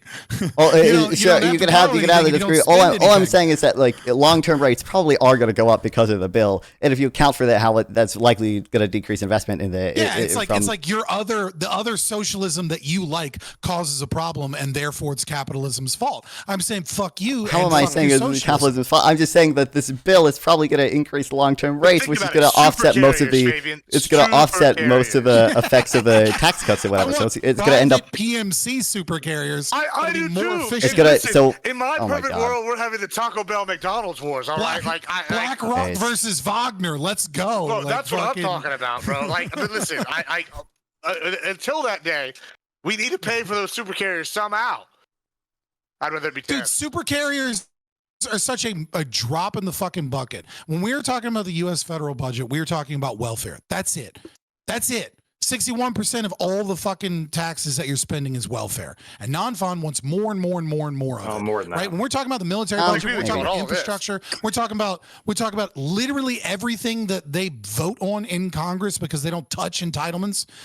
Like 90% of the time. I mean, sometimes they do vote on it. Obviously, the big beautiful bill is an example of it. But overwhelmingly, when we're talking about tax cuts to this sector and that, we're talking about a quarter of the fucking spending because 13% is the debt. 61% is some form of welfare or socialism, whether that be corporate socialism is included in that as well, right? I'm talking about subsidies to large corporations as well. But you're talking about welfare. You're just talking about welfare. I agree. When you're talking about welfare. We're an insurance company with an army. I understand. You may have disagreements with the level of government spending that we have. All I'm trying to prove right now is that long-term rates tend to... Tonight, Nonfon, is that America is an insurance company with an army. Then that's a fucking problem. But I can't... You almost made it sound based. Right. I wish I was an insurance company because that's a voluntary transaction, unlike the piece of shit that we have to deal with. Guess who's cashing in, boys? Look, so again, the thing I'm trying to showcase right now is that when you account for the fact that when you account for the long-term rates going up because of the increase in deficit, it's likely that we're going to see very little total growth from the tax cuts. And there are plenty of estimates you can find out there that say tax cuts don't actually lead to that much growth. Like I know some post-Keynesian friends who would be mad at me for even suggesting that we might see some growth for these tax cuts or from these tax cuts or whatever. And again, that's ridiculous. What? I mean, I think that I think it's ridiculous that tax cuts don't lead to growth, right? Because every economist that says that tariffs lead to have a negative effect on growth, they're also going to say that taxes have a negative effect on growth because tariffs are taxes. I think tariffs are particularly bad taxes. Because by the way, if we want to talk about if we want to talk about the revenue that tariffs are going to raise, again, I already mentioned this. If we want to raise X amount of revenue, we should want to do it in the most efficient way. Tariffs are some of the least efficient way to raise that revenue. Trump probably could have passed some VAT. Trump probably could have just not. I don't even think a lot of the income taxes are necessarily as bad as tariffs. Trump probably could have just not lowered. Is to just stop spending. True, but Trump probably could have just lowered not lowered marginal rates on some of the highest either capital gains or income tax brackets, right? And raise as much money or saved as much money as the tariffs are going to raise, right? So I think there's that. And tariffs also probably going to offset How is that any less destructive than tariffs? I don't know if it's necessarily less destructive, but it's less regressive, which I think it's instrumentally valuable. Why is that inherently good? I don't think it's inherently good. I just said I think it's instrumentally valuable. The rich have lower marginal utility consumption. No value to it.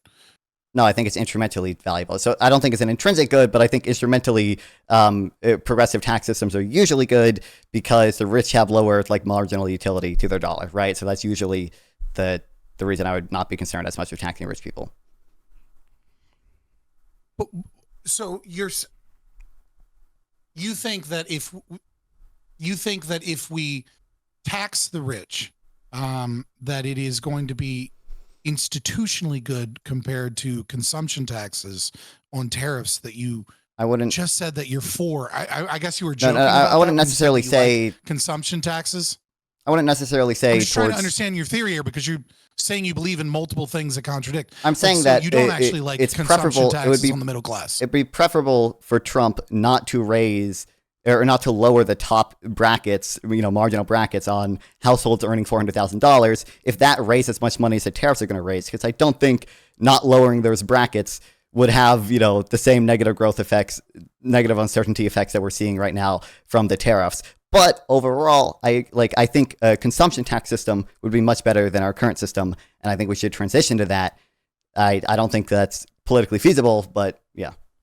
Okay. So your claim is that if we that not lowering or raising taxes on the wealthy would be better than tariffs because tariffs are a consumption tax. No, because I don't think tariffs are a consumption tax. Tariffs also. Better. No, tariffs also hurt. Okay. Tariffs also tax intermediate goods. So you're talking about the entire investment. supply chain. Well, I'm saying it probably Why do you think consumption taxes are better for the economy in this Because they regard don't- than they don't have another the- form of taxation here. They don't have the as big negative effects on like its savings and investment, and I think savings and investments usually just has like much more positive spillover effects, and I think that Where are you consumption getting? taxes are less. Why do you get? How are you saying that it has less of an effect on savings? Like the money is being taken out 'Cause of your you're- account one way or the other, right? Sure, but only when you consume, right? So you can choose to save. Like you're not directly taxing savings. Okay, but if you have to spend money to make money, right? You have to purchase things. You have to consume. I agree. That's why in it order for still- your that's why it business still to raises grow, revenue. right? Well, you wouldn't- Your so consumption businesses would tax be- You're saying like, well, it's fine so long as you just keep it in the bank. But somebody somewhere, right? Even if you're saving it in the stock market, you're saving it in a bank, or you're saving it on anything other than a government bond, somebody has to consume at some point in order to make that money, right? In order to produce anything. Sure, So, so- like, I don't so- understand why like shifting it over to this domain is preferable. You're not really explaining why. So I mean, I'm number willing to one, take like that argument. I'm when I just- say consumption, I mean consumption of final goods. So like businesses would be exempt, right? They're not paying consumption taxes because what they do when they consume, that's really investment, right? They're buying intermediate goods or they're buying like capital assets so they can, you know. Right, but if so middle if you class don't- people are all of a sudden paying a bunch more money because they're being taxed on everything that they consume, well, in order for them to be able to work, they're going to need higher wages, which means the businesses are going to have to take more of their money and invest it in wages. Like you're just So you moving could puzzle do- pieces around and acting like that's like superior in some way, or that's changing so behavior. But for one, it's like, not. you could, if you wanted to, you could do a progressive consumption tax. So you could do like a personal expenditures tax. You could have essentially close to our income tax system we have now, but just be able to deduct all your savings from it. So you actually only pay taxes on the amount of money that you consumed, right? And you're not directly harming savings that way, and you're keeping it a progressive system. Now, like obviously, like it would raise other types of consumption taxes may raise the burden, tax burden on like middle class people or whatever. No, I think like I would have a welfare state that offset a lot of that. Because again, what matters is the net payment, how much you get in benefits versus how much you pay in taxes. And under my system, people would probably, lower income people would probably have roughly I'd like equal to to like or more. refocus on. What you're like, talking about actual- this being I'd like to not a refocus on progressive actual, tax, but what you're Trump's talking record. about is taxing the poor, Sorry, can some people hear taxing me? the middle No, class. so I just explained. I can hear you. You're Yeah, we muted. can hear you. Yeah. Okay, great. Okay. Yeah, I like to refocus on Trump's actual record. Like what do you think is coming in the future? Does this current record give you hope or whatever? Like, Yeah, things fair that enough. we It was just like talked he about? was simping for the most regressive tax system ever, and then No, pretending so it's not. I explained you can either have the tax side or the benefit side be progressive to make the net payment end up being progressive, right? So if you have a non-progressive consumption tax, you could have progressive benefits We'll tax it in a exchange fucked for up way, that. and then we'll do Or more you could- welfare, and then we'll tax for the welfare. Believe it or not, that's how every country, everything works. That's how everything works right now. We have taxes and benefits, and sometimes you pay taxes on the transfers the government gives you, right? Like this is how shit works right now. Believe it or not. Okay, so I just like No, you I can either believe have it. that It's progressive retarded side and on the against it. tax or benefit side. And You it's could have a evil. progressive tax, you're a fucking progressive evil. consumption tax, or you could have a That's it. flat consumption tax but have progressive benefits, right? And either one of these will get you to the net payment being the same, and it would still end up being progressive, which I believe is good instrumentally insofar as the rich have lower marginal utility on their You were consumption. bitching about complicated taxes before, but now you're talking about No, I think this fucking would massively itemized consumption No, taxes. So I think either way, Speaking You'd of be tax simplified- cuts, Texas get rid of capital gains tax. Big ups there. wow, Big base. fan. But I think It's gonna either way, happen. you'd be simplifying the tax code, right? But like I said, it certainly would not be increasing complexity any more than we already have now. Under my system, you'd be able to the same way you can deduct your 401k now from your income tax or whatever. You could just deduct all your savings, right? And there'd be a lot less random itemized deductions for all these random things. You'd just be able to deduct all your savings. I think that's a more efficient tax code. But hold on, I do want to before we talk about Trump's future or whatever. Nonsense. I just want to ask Lactoid, do you think that tariffs are a particularly inefficient tax, or do you think they are roughly equal to other taxes? I've seen some, and this is a very long conversation that I'm willing to be disproven on. Okay. But I've seen a lot of conclusions that indicate that consumption taxes are not the most inefficient taxes when it comes to growth, but that things like corporate income taxes are especially bad for growth, and personal income taxes as well are bad for growth. And so while I am open to again being disproven, I'm not convinced right now. that tariffs are like uniquely bad. I think what tariffs do is they're going to increase the cost of any kind of good imported into the U.S. Obviously, right? Because the company's going to raise the price of the product in order to account for the tariff. That's just how it works. So it functions essentially like a sales tax, right? Like a consumption tax. And the evidence I've seen in consumption taxes is that it does not actually have as much of a growth stifling effect as, again, things like corporate income tax or personal income tax. The domestic industry like effect that, you know, people who really like tariffs like constantly tout, I'm a little bit unsure as to how much of an effect that it would actually have. You know, you mentioned earlier that like Japan and the UK are like pulling back their aid. I wasn't able to find anything about that. From my understanding is they are still planning on investing a whole shit ton of money in the US, and they're not the only ones. And I think there was like some question as to the EU, but there is still, you know, some planned investments coming in from the EU. And I mean, if it just like, again, this could be super ignorant of me. And so this is the part I'm going to say that's going to sound the most ignorant, and I'm perfectly willing to be totally disproven on it. They're not saying it's good, but there might be something to the idea of we would be able to have more domestic industry if it was more cost effective to do so domestically as opposed to having it be imported from a different country. And while normally I wouldn't care about that, it could matter. It could matter if the country that we're importing from happens to be a geopolitical rival, such as China. And maybe it's not a good idea to rely on our greatest geopolitical rival for our domestic industry. Some deep thoughts you got here, bro. Deep thoughts. Yeah, I mean, I think that we've been saying the whole time, like, you know, like, yeah, China's a fucking problem. We've been importing all this bullshit. We need some domestic industries. Like, what does China have? Like 98% of the shipbuilding or some crazy amount. Like, it's some crazy amount of. We can't even build ships no more. And then you're like, oh, beef. And I keep coming back to beef again. Like, listen, if we're getting all our food from somewhere else, what's the first thing you do? You cut off the food, and then we all starve. Like, I'm just sitting here going, like, yeah, sometimes you have to have the industries, and you have to have specific industries here, and you need them flourishing. And, like, the idea that we're going to accomplish this without having some kind of negative, like, rod to hit these people with at an economic level is just ludicrous to me. Like, I'm not a fan of just tariffs by themselves, but it's all situational. Like you know, we got to use them somehow. And also, another thing Lactoid kind of like mentioned was, you know, if we're sitting here not having taxes, and that's going to stimulate growth.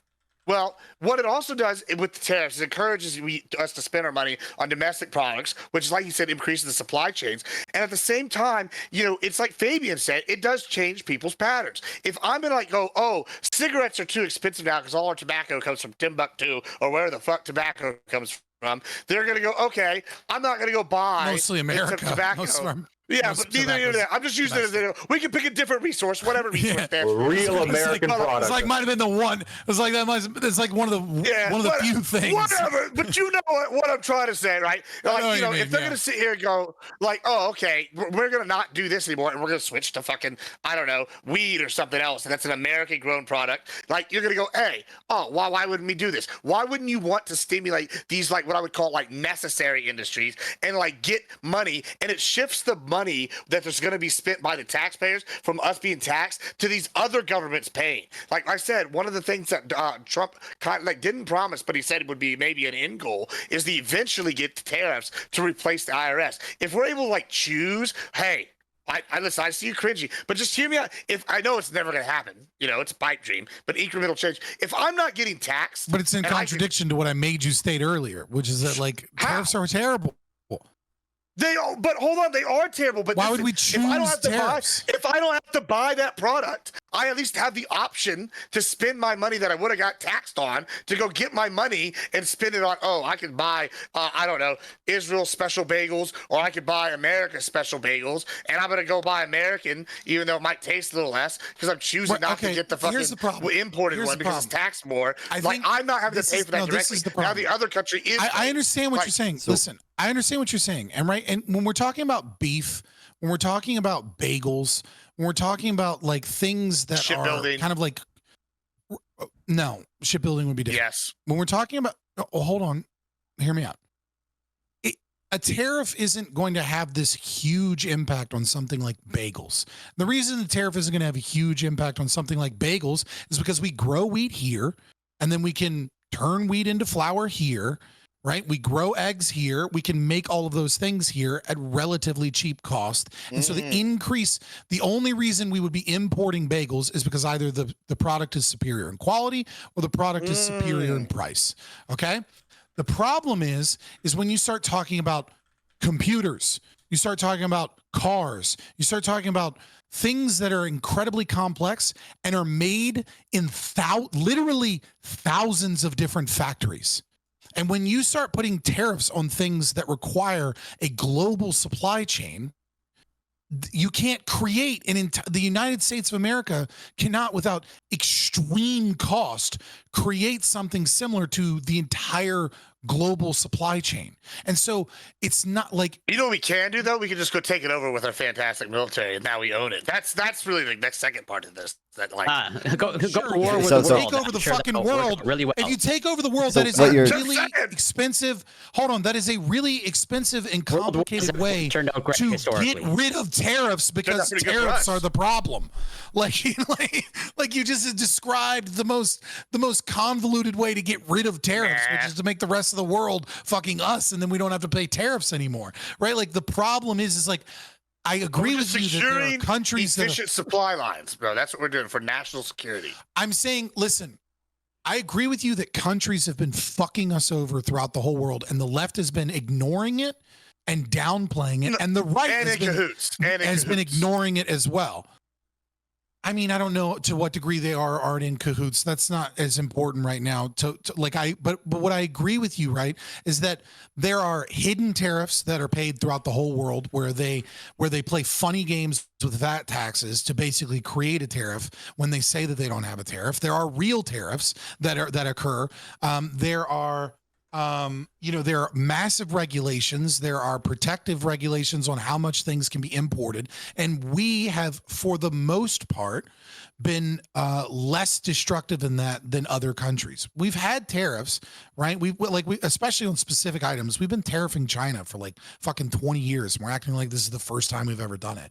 But it's usually on specific items and things of that nature because they're negotiations. And I agree with you that we've had a bunch of pussy presidents, Trump included, in terms of using legislation, regulation, and tariffs and things like that as a negotiation tactic. But that's not what we're fucking seeing right now. What we're seeing is somebody that is destructive towards our ability to invest because he can't make his fucking mind up on what tariffs are. Okay, like I guarantee you, if like we had a JD Vance in charge and not a fucking Trump in charge, and JD Vance, for whatever reason, came in and said, yes, tariffs are a tool. We're doing reciprocal tariffs. We're engaging in trade negotiations. We're sick of our country being fucked over. I would be way more inclined to support the administration's tax policy because I know that this is a temporary metric that is targeted towards countries that are fucking us over and fucking over free trade and fucking over the ability of everyone in the world to have cheaper, more efficient products. And like that would be one story. But instead, what we have is a fucking madman that taxes islands that don't even have people on them and fucking taxes people like Singapore because just fuck them, I guess, and fucking can't come to any resolutions, that constantly says in a couple days these massive tariffs are going to kick in, and then a couple days later is like, oh, we're in a pause phase. And what this is doing is there's a whole bunch of fucking people that are like, I guess I'll buy government bonds and I guess I'll invest in businesses that have really fucking slow growth because at least I know that my fucking money is safe. And so this is fucking over the investment class. This is fucking over businessmen. And then we use small incremental gains in the economy as how some evidence that the tariffs are working. They're fucking not. They're destructive and they're stupid. And Donald Trump is handling them in the worst way possible. Oh, okay, so just real quick, I want to be clear. The reason I'm like against tariffs is because they're not really a consumption tax, right? So they don't treat all consumption equally, right? Because they're not taxing necessarily consumption in the US, but are taxing consumption when you buy stuff from abroad. So that's a distortion right there. And second of all, they don't tax only consumption. They also tax intermediate goods and capital goods that companies buy to invest in their business, right? So if I'm importing steel to make a car, I have to pay a tariff on that. If I'm importing a machine that I need to make semiconductors or something, I have to pay a tariff on that. That's not a consumption tax. That's a tax on imports, right? That's what tariffs are. Also, tariffs are regressive, which again I believe is instrumentally. By that definition, if you're using that definition of consumption, which is not consumption, but you're talking about the C component of GDP. If you were talking about consumption as the finished product, then yeah, sure. I agree with you.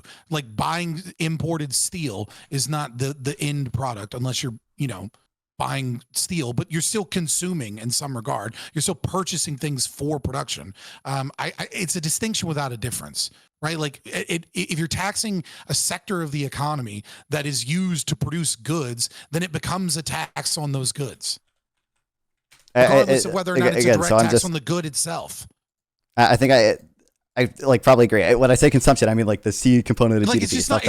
It's not a magical thing where like you tax one section and it doesn't impact the entire supply chain. It doesn't impact the business. It's like you can't. I think consumption taxes are less distortionary than tariffs. The tax is a tax. The tax is always destructive towards the economy. There's no such thing as a tax that produces growth. There's no such thing as a tax that produces wealth. There's no such thing as a tax that has ever helped anyone ever. Every tax has always been harmful and it has always been destructive. So it doesn't fucking matter at what point you're fucking doing it or whether or not you put it in a different box and pretend like it's good in this way or that way. Like, yes, it is true that different taxes affect behavior differently in the economy. And therefore, in short term, we might see different behavior because of that. But okay, so whether any tax is good is a way more fundamental conversation. All I'm trying to say right now is the tariffs are like a kind of particularly bad type of tax, right? For the reason I mentioned earlier. Additionally, what's the conversation? Hold on, what's the marginal excess burden on a tariff? I don't know if I have data for that exactly, Lactoid. I see what you sent here, but I think I probably agree with this. But they're comparing it to a personal consumption tax, right? I think well, they're comparing it to like a consumption tax, but I'm not convinced that a tariff doesn't operate exactly like a consumption tax because the tax is paid for by the consumer. Because when you go and purchase the product, the cost is raised in order to buy the product. It also applies to the consumer. It also applies to capital goods and intermediate goods, right? Which is then passed on to the consumer. Sure, but you're taxing stuff that's not consumption. I understand the incidence might fall on the consumer, but you're not actually. You're fundamentally distorting investment decisions a way a consumption tax doesn't necessarily do so. I don't think the consumption tax would do the same fucking thing. Yeah. No, there seems to be convinced that it would be. Well, what's twice as expensive? If a product that used to cost $100 now costs $200 because of a new tax, Lactoid. Then what do you think the company does? Does it not have pressure on their fucking investment? Lactoid. Because look, when I'm like looking in, just like right here, specifically looking for the marginal, because I had looked into some of the stuff before this debate, and I knew beforehand that like corporate income taxes are like the worst for growth. Income taxes are really bad for growth. Believe it or not, property taxes are like the best taxes if you don't want to affect growth. So there could be an argument to shift more taxation from corporate and income over to property. But when it comes to consumption taxes, that's pretty close to property taxes in terms of overall effective growth. And like as I'm looking for right here, basically all the analyses of tariffs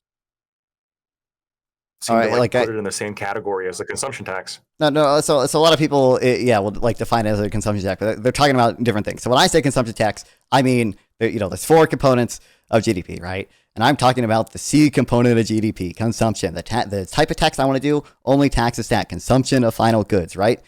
I understand companies will pass on the cost of taxes on investment to consumers, so the incidence to some extent may be on consumers, but you are taxing investment. You are taxing other things when you do. Taxes aren't a consumption tax, right? So like you're taxing business to business transactions. Like If I find, and I'm looking through an IMF paper right now, if I find any source Those people showing have, that the people marginal work jobs. Where do people get their money from, dude? Well, hold on. If I get their find money from any a kind of job. source, If everything any- becomes more expensive, some people do. they need more money.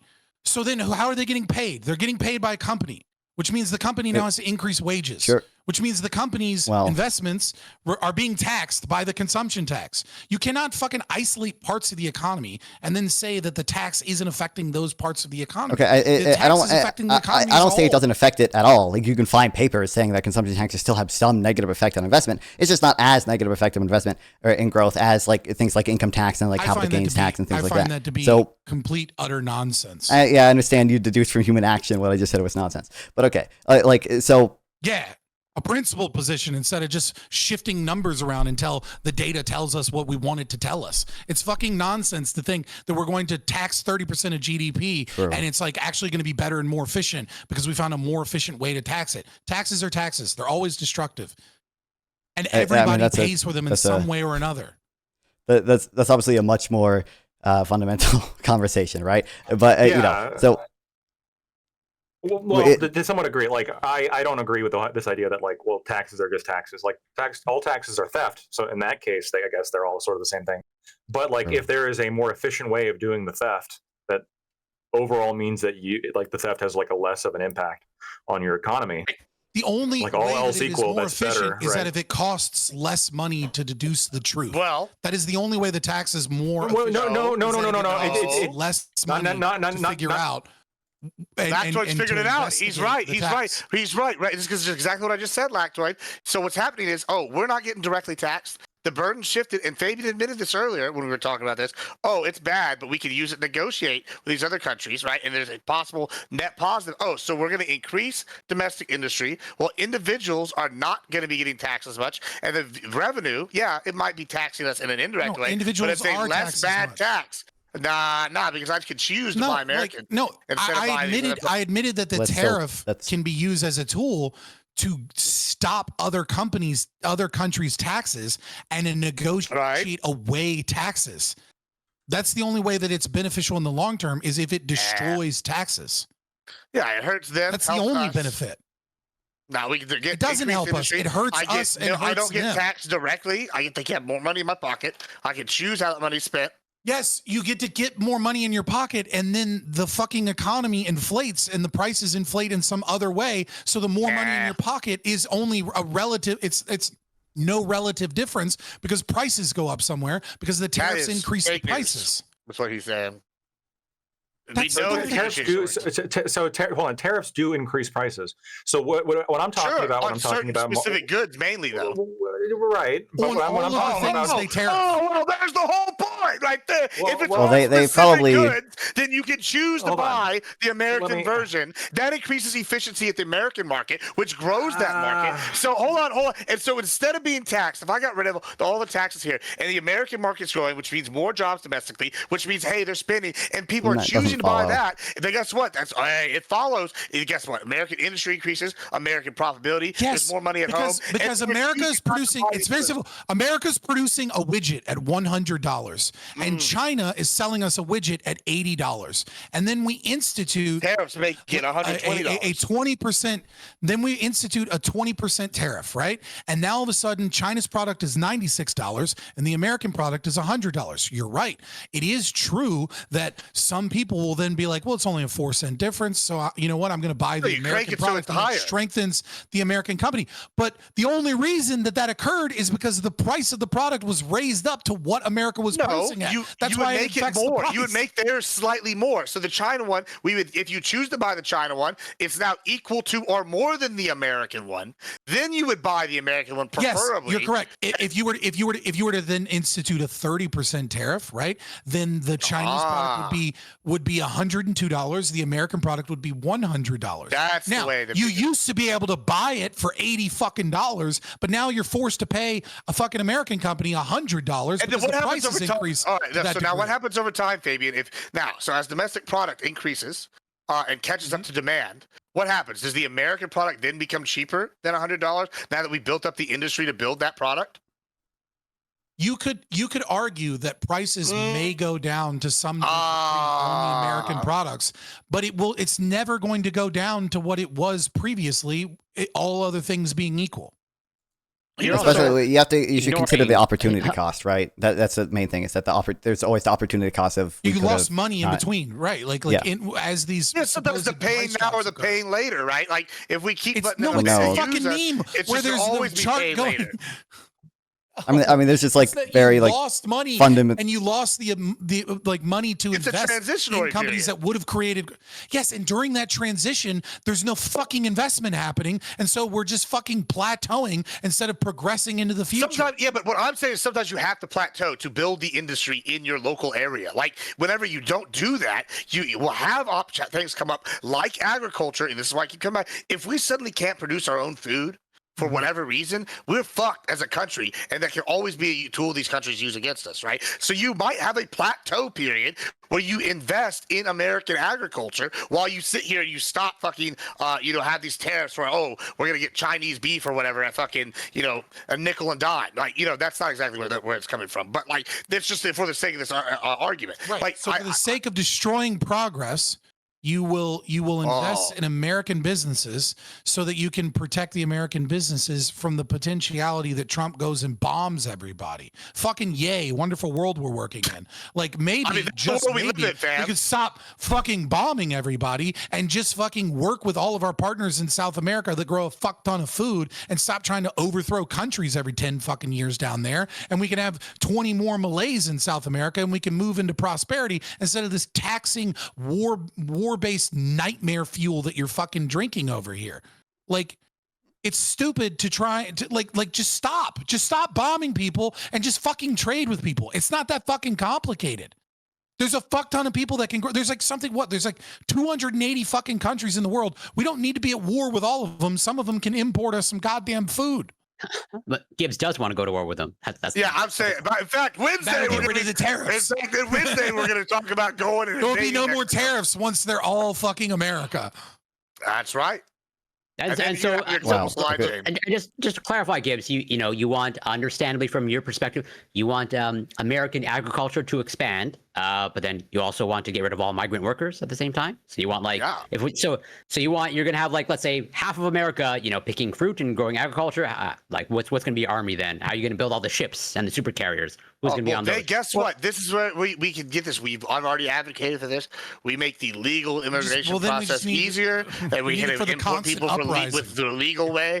I've advocated for this many times. We needed a better system for legal immigration, and that's a good thing. But we got to get people out first. And but you want this domestic manufacturing again, going back with even Scott's example of the Chinese widget to the American widget of like, even if it's just like a toy. Okay, you want like more Americans making cheap plastic toys as opposed to somewhere right now, and I could go teach you 10 meth heads to go work on the line at a factory, and they'll be excited to do it. Like I guess the argument that people won't be working. True, but you think that extends to every? You want more Americans making shoes? You want more Americans making tables? Well, people. If you put a job out there and there's a demand, somebody will do it. How do you get to this world of super carriers when everyone is just making cheap Chinese plastic, cheap toys and shoes and textiles? Like that's you want to pretty much go backwards, but at the same time have this huge technological advancement of super carriers and your massive army to take over the world. There's room for both. There's room for both.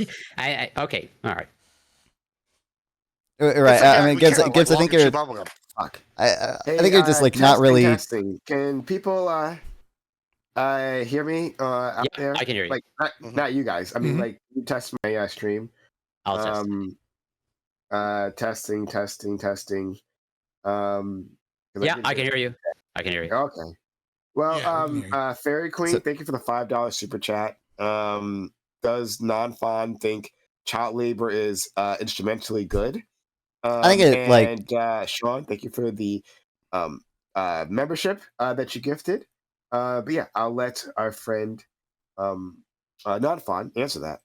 Yeah, I think it can be. So I when it comes to the real world, I don't know exactly where how many cases there are there. Right, I've talked to some people who have moved me a little bit, but the evidence I've seen suggests that most of the time the alternatives to child labor are worse for the children, and child labor doesn't even seem to have like these as negative effects as you would imagine on a lot of the children that are toiling away in the sweatshops making our labubus. Okay, so I think it can be, and I think the evidence I've seen suggests that it usually is, but there's evidence that says otherwise as well. So Child labor laws are evil. true, but so Gibbs, I think you're missing like the fundamental point here, which is that like there just broadly are like gains from trade. Like you can say like, oh, we're gonna do these tariffs and we're gonna increase domestic production, and like I to some extent I think tariffs can do that. I think it's unlikely these tariffs will do that because of their universal tariffs that tax a lot of intermediate goods that harm all these companies trying to produce the stuff you want them to produce.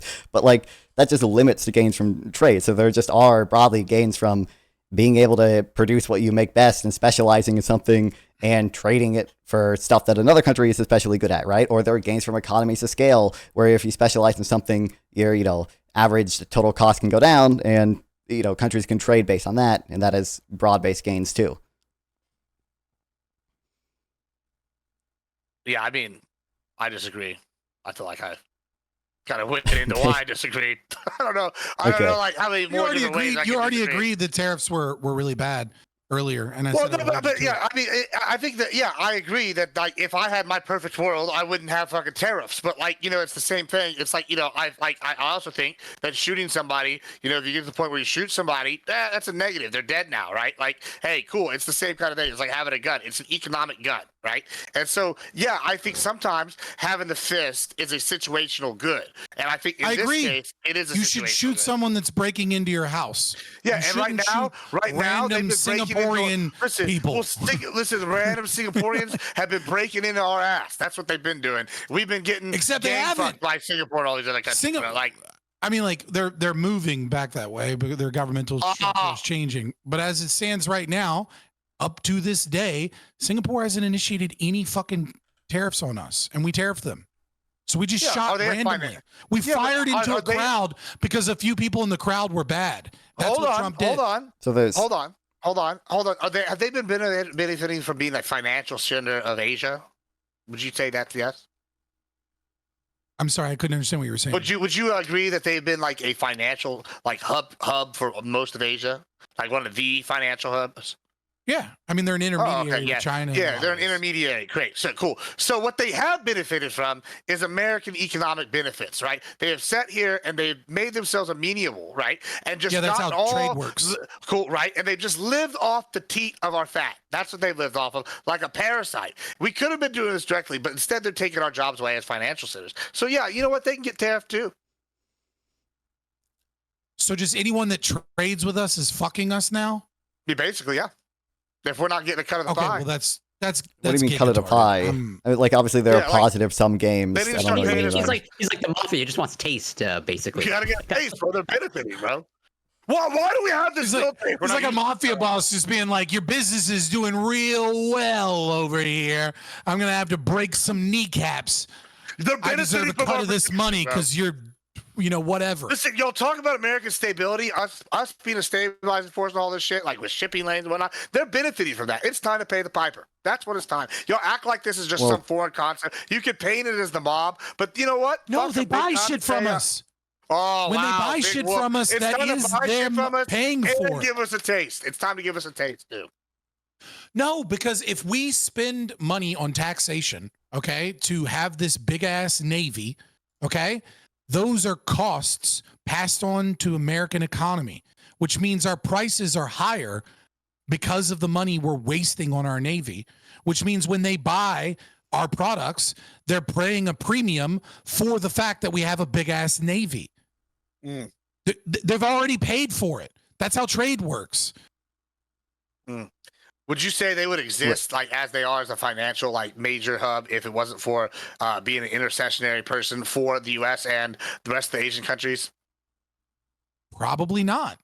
Oh, well, in that case, it's time to give us a cut. That's not a fucking gotcha. That's just you trying to make excuses to bomb and tax people. I mean, they're just factual statements. Like, listen, everybody's been benefiting from us. Did you say the sky is blue?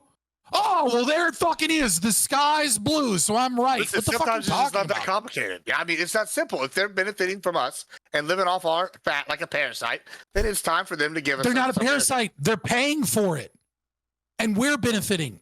That's how Right. trade works, is that I have something that you want, you have something that I want, and I want we the allow thing them to exist. that I want the thing that you have more than you want it. Or I should say, you I want guess the they thing just that don't I want to have continue more existing than as a you want the country. thing that you we have. allow them, And you want the to thing that continue I existing have as a country. That's more what than we're you doing. want the thing that you have, and then we trade, and then we both benefit. That's not a parasitic relationship. Nah, it sounds parasitic. Listen, we're allowing them the thing that you're not You really. can't We're just allowing. vibe that it's we're parasitic allowing- because we you are think allowing America them- is a big penis. Yeah, I mean, we are a big penis, and it's time for us to start using it. We're start ramming it down their throats, bro. Listen, we allow them to exist as a country. They exist at our good graces. It's time to pay us a cut for that. They have been every Not time they enough. buy something from us. Well, now it's time to pay us more. Okay, I want Are you to. in a parasitic relationship with your So we're grocery going to store, tariff Gibbs? them, our own people. They're not. Okay. Oh, sorry. Are you, Corey, did you have something you really want to say? Not really. Like, no, it's Okay. okay. All right, Lactoid, please. So, no. I haven't done in the brief moment here that I've been looking more into this. I haven't obviously done enough research to be like super convinced one way or the other. But from what I can find, tariffs and consumption taxes appear to be pretty similar in terms of marginal excess burden. Some economist who knows more than me could, feel welcome to come say that I'm wrong if I'm wrong. But I'm as we stand here today, I'm not convinced that tariffs are like a especially bad tax if you compare them to like corporate income taxes or personal income taxes, because, and maybe I don't know if this is a disagreement that I have with you, Scott, but it's sort of sounded like it is a little bit, which is that on the moral level, I agree that taxes are theft and they're wrong. Like you are like extracting people's property from them. But if maybe this might be difficult for an ANCAP to understand because you just don't want to have any of it. But for those of us who say you're going to have some of it, we obviously want to prioritize the some of it that is as least harmful to the economy as possible. And I don't mean no harm. It's not difficult for me to grasp. I just think that's a false claim. I think that it's false to claim that one tax is that has less like marginal excess burden than another. I think that is just a nonsense socialistic take, period. I think because what you're doing is you're trying to isolate things from their actual, like you cannot measure a tax's full impact on the economy, because in order to do so, you would have to know every single subjective value. You'd have to know the future. You'd have to know every subjective value that someone had in the past. You can't know what decisions a person may or may not have made in an alternate timeline where a tax didn't occur. And so you can say like, oh, a consumption tax appears better, or, a property tax appears better, or this tax appears better. But the fact of the matter is that when you take money out of the economy, that the tendrils of the economic interactions they multiply every single transaction to a point of absurdity. That is why the price mechanism is always superior to economic calculation, because central planners are not capable of putting the trillions and trillions of data points that exists within the price equation. It's impossible for any government official to ever be as efficient as the market, and it's impossible to know the actual impact of any one tax over the other. There is just empirical evidence of we have a before and we have an after, but it's like, you can know what the price of potatoes are in Atlantis, and you can know, what the impact was. You can't know what the impact is. You can only know after a policy occurred later in the date what the new price of the potatoes was. And so I just reject the entire socialist nonsense that we can actually track and understand what level of burden on the entire economy one tax has over another tax. The only thing we can know is economic pressure, and we can deduce that from praxeology and human action, as Nonfon made fun of me because Austrian economics is superior to the nonsense that all of these different forms of socialism have made up over time. True. It's based Okay. off of shaky foundation of guesswork. So I understand there's like some level of prediction required, right? And prediction is not always going to be accurate, as with all kinds of predictions. But again, the question is, if we have to do it, like based on the best available evidence that we have, which I agree is not perfect because the world is a very complex place. So whenever you put in like one policy that, let's say like we work through is like, obviously this is going to have, XYZ pressure, it might not actually become realized because there's some other kind of intervening force that's causing hey, we're going to decrease inflation by doing this, and then inflation increases.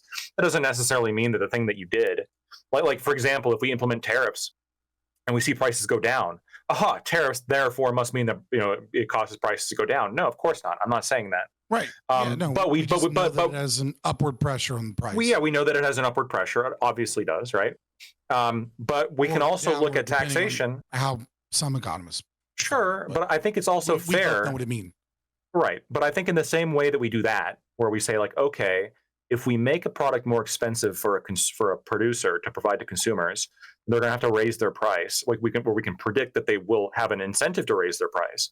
I think it's like pressure towards them. Yeah, I think it's also like pretty fair to like make similar assumptions about what sort of incentives you're creating through different forms of taxation. So if I am increasing taxes on your labor, there is like a kind of a insinuation there that I'm now disincentivizing your labor, as opposed to if I'm like, let's say, have an increased amount on property taxes. Perhaps this leads people, theoretically to buy less property. But we can, take a look at these two and say, well, of these two actions, which one of these is overall more productive for the U.S. economy? Right. So let's look at these two things: taxation of labor versus property taxes. Right. So the argument that you're making, and I'm going to try and steal man, so do interrupt me if I'm wrong. The argument that you're making is that we can look at recognizing that individual, sorry, I can't think of the term right now. But like taxing labor, right? Like we can look at it and say, the more we tax labor, we disincentivize labor. Therefore, our economy might be less productive because people are disincentivized from working because of their labor, right? Yeah. And then we can look at property tax. My issue with this is that the property tax also disincentivizes labor in the same way. And it does. And I'll explain. Let's say you increase property. Let's say you get rid of taxes on like earned income, right? Just get rid of all income taxes. Now everybody makes more money. Okay. Now some people might work more because they get more money, but then some people are going to work less, right? Because the tax has been removed, because now they don't need as much money, right? Because they were making take-home pay of like, let's say $1,000 a week. Now they're making take-home pay with the same amount of hours at $1,400 a week. So they're just going to only work so that they get take-home pay of $1,000 at some point. And then on the inverse side, we look at property taxes. Okay, once we institute really, really high property taxes, well, what happens? Well, now buying a home becomes more expensive, and this puts a downward pressure an upward pressure on the price of homes. And this starts reducing, but now there's less people that can afford a home. And so because less people can afford a home, there's less of a demand for homes. So there's less construction companies building homes. And now that there's less of a supply of homes and there's less profit and less investment in this area because it's highly taxed, that means that rent prices go up. So everyday workers all of a sudden they might have more take-home pay if they work the same amount of hours, but more of their take-home pay goes towards rent, but they're going to goes towards their property taxes. Okay, let me stop you. Goes towards their house. Right. Let me stop you. If you just look at the math straight like that, like you could come to that conclusion. But what you're not factoring in is that they're going to work more. Like because again, human beings Why do you necessarily know that they're going to work more? Well, we can predict that they will. Let's look at it praxeologically. Yeah. Well, yeah. So human beings are creatures of incentive, and if you make it harder to buy a home, I would agree that it's going to be more difficult, and people are going to not be so willing to buy a home. Maybe they're going to stay with their parents longer. Maybe they're going to like roommate more. Maybe they're going to do this stuff. But when you make it cheaper for them to work, they're going to work more. And working more not only benefits them in the sense of the money that they're getting now from the additional labor, but by providing goods and services to the economy, this has a whole bunch of add-on effects that go throughout the entire economy. This is what the economists are trying to like calculate here when it comes to marginal excess burden. I agree, it's not perfect, but like you have to look at the order. but it's also looking at second order and third order. It's looking at second. But it's trying to not. predict. It's It's really trying to not predict. because So just not. to be clear, so you're because the what problem I'm is saying like is you have simultaneously argued that there are pressures from. I've simultaneously argued that there are pressures both to work more and to work less with both of these tax structures. And what I'm saying is that if you shift taxes from one area to the other, then what you get is similar behavior. And the reason you get similar behavior is, let's say you just get rid of the income tax, but don't have any other taxes, and you get rid of spending proportional to the income tax, right? Then some people are going to work more because they can make more money now, and some people are going to work less because they don't need as much money. But if you shift it over to property taxes, and the downstream effects of that are increased costs of owning a home and increased costs of rent, then what you end up with is a balancing out effect, and that the real effect is the taxation itself. Yeah, but these economists don't agree. Like almost all of these economists. I am agreeing. I'm saying I'm an Austrian that I think that they are completely wrong, and I think that they are engaged in fantasy arguments. But Fabian, yes, okay, that is the superior economic understanding. One last thing before you go, Gibbs. Do you think that can you, I guess, theorize for me the downstream negative effects that would be comparable to an income tax of a inheritance tax or of an estate tax? Yeah, I mean, like, so you say like getting rid of one of the with an agricultural exception. With an agricultural exception is a fucking big one. Because I knew you were going to go there. Because I knew you were going to fucking go there. So now I have to not talk about the greatest negative impact of the tax. Correct. Hey, I've accepted it. Ignoring the greatest negative impact of the inheritance tax, right? Let's assume we have multi-millionaires that are passing on their wealth to their children, because obviously they have to pass on more than 15 million, right? And let's assume for whatever reason that they haven't gamed the tax code system to set up, philanthropies and charities in their children's name that give them that, and then they avoid those taxes. Let's assume they actually pass on all of their wealth to their children, and that they don't just game the system, because that's what rich people do, and that's how the Cantillon effect is affected by the fraud and all of the fucked up things that rich people do. So ignoring all of the evils of corporations and socialism and the way they game the system, and ignoring farmers, what I would say is, in this perfect utopia that also has taxation, is that when you are taking money out of millionaires' hands, there's one, and when they die to give it to their children, there's one of two effects. Either A, the trust fund baby kid is going to take on the father's business, and he's going to follow in his father's footsteps, but now he has this massive amount of money taken away from him, which means he needs to reduce labor costs, which means he needs to make cuts in the company, which means he needs to fire people, which means salaries of everyone is going to go down. How much money they make is going to go down, because there's less jobs available in the economy, because this one guy had to fire a bunch of people because he had to give the government a bunch of money. And so now labor is less competitive, and so companies can pay people less money, and so therefore wages go down, and production goes down. Or the second thing is that this kid was always going to use daddy's money and blow it like a fucking idiot, but now he has less of this money to blow, which means he can't buy as many yachts. You got it. He can't buy yachts, and he can't buy cool watches. Who's gonna buy the cocaine? Right, you can't buy cocaine. He can't buy all the cool shit that he was going to buy, because he's got $10 million less to buy, which means there's less shit that's consumed, which means these companies make less profit, which means that they cannot raise wages, or they have to fire people, or they have to find some other way to increase the price of these goods. And there you go. It has this, at the end of the day, it affects people's wages. It affects how much money they make, and how much money things cost. It always balances out. Hold on. All right. So this is the problem I keep having, and you gotta have given the answer to this, right? As the alternative markets, right? Let's use spam as an example. right? War comes along. Boom. Supply line disrupted. We agree war interrupts global supply chain, okay? The United States, Hormel specifically, introduces Spam. In 1937, becomes a wartime staple. You go into Japan, not Japan, you go to like, well, the Japan now, but if you go into like Guam, Hawaii, a lot of Pacific Island countries, Spam is a staple of their diet to this day. Spam, right now, skyrocketing in production right now. It's a Salisbury steak, but just easier. It's Dr. Salisbury. People are eating Spam at record numbers now, right? Because it's cool again or something. Or basically, it's also a fucking bad economy-proof food or a good economy-proof food. It's good in general.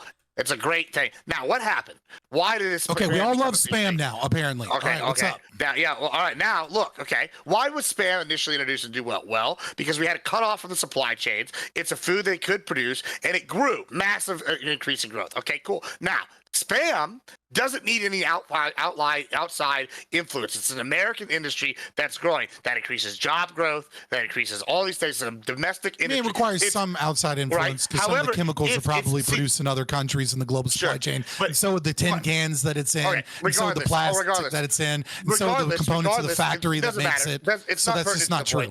It is true. It's 100% kind of true. is pertinent. The major reason is because it was it's basically an industrial native grown industry, right? Cool. Now, this is a great example of supply line disrupted. You just mentioned tariffs that disrupt the supply line. It's going to create alternate needs, right? No beef, no chicken. We're going to make Spam. Whatever we're doing Spam out of, that's what we're making out of. What happened to the beef and chicken? Okay, listen, you get the point I'm making. It's an alternate to basically the supply line. It creates this. Now, same thing with these products. If I have a widget, it's not American company makes widget A and China makes widget A. You're going to have, American company makes widget C and it does all these things, but it's been doing whatever. Or we have this product. But it's been doing whatever? What the fuck is your question? Just ask the question. Hold on. Or hemp, for example, where they're going, we can use hemp instead of, petrochemicals because we cut them off from here or these other things. We find alternative natural resources to make alternative products. Monopolies is a nonsense socialist term because products are in competition with other products. That stimulates the American economy. Now, if that's stimulating the American economy because we're growing alternative industries, if we're not taxing them, great. That's growth. That's good growth. We've increased it. That's much better than an income tax. At what cost? At what cost? Well, the American consumer and the American taxpayer is happy because now they don't have to pay the income tax and they're avoiding the tariff cost altogether.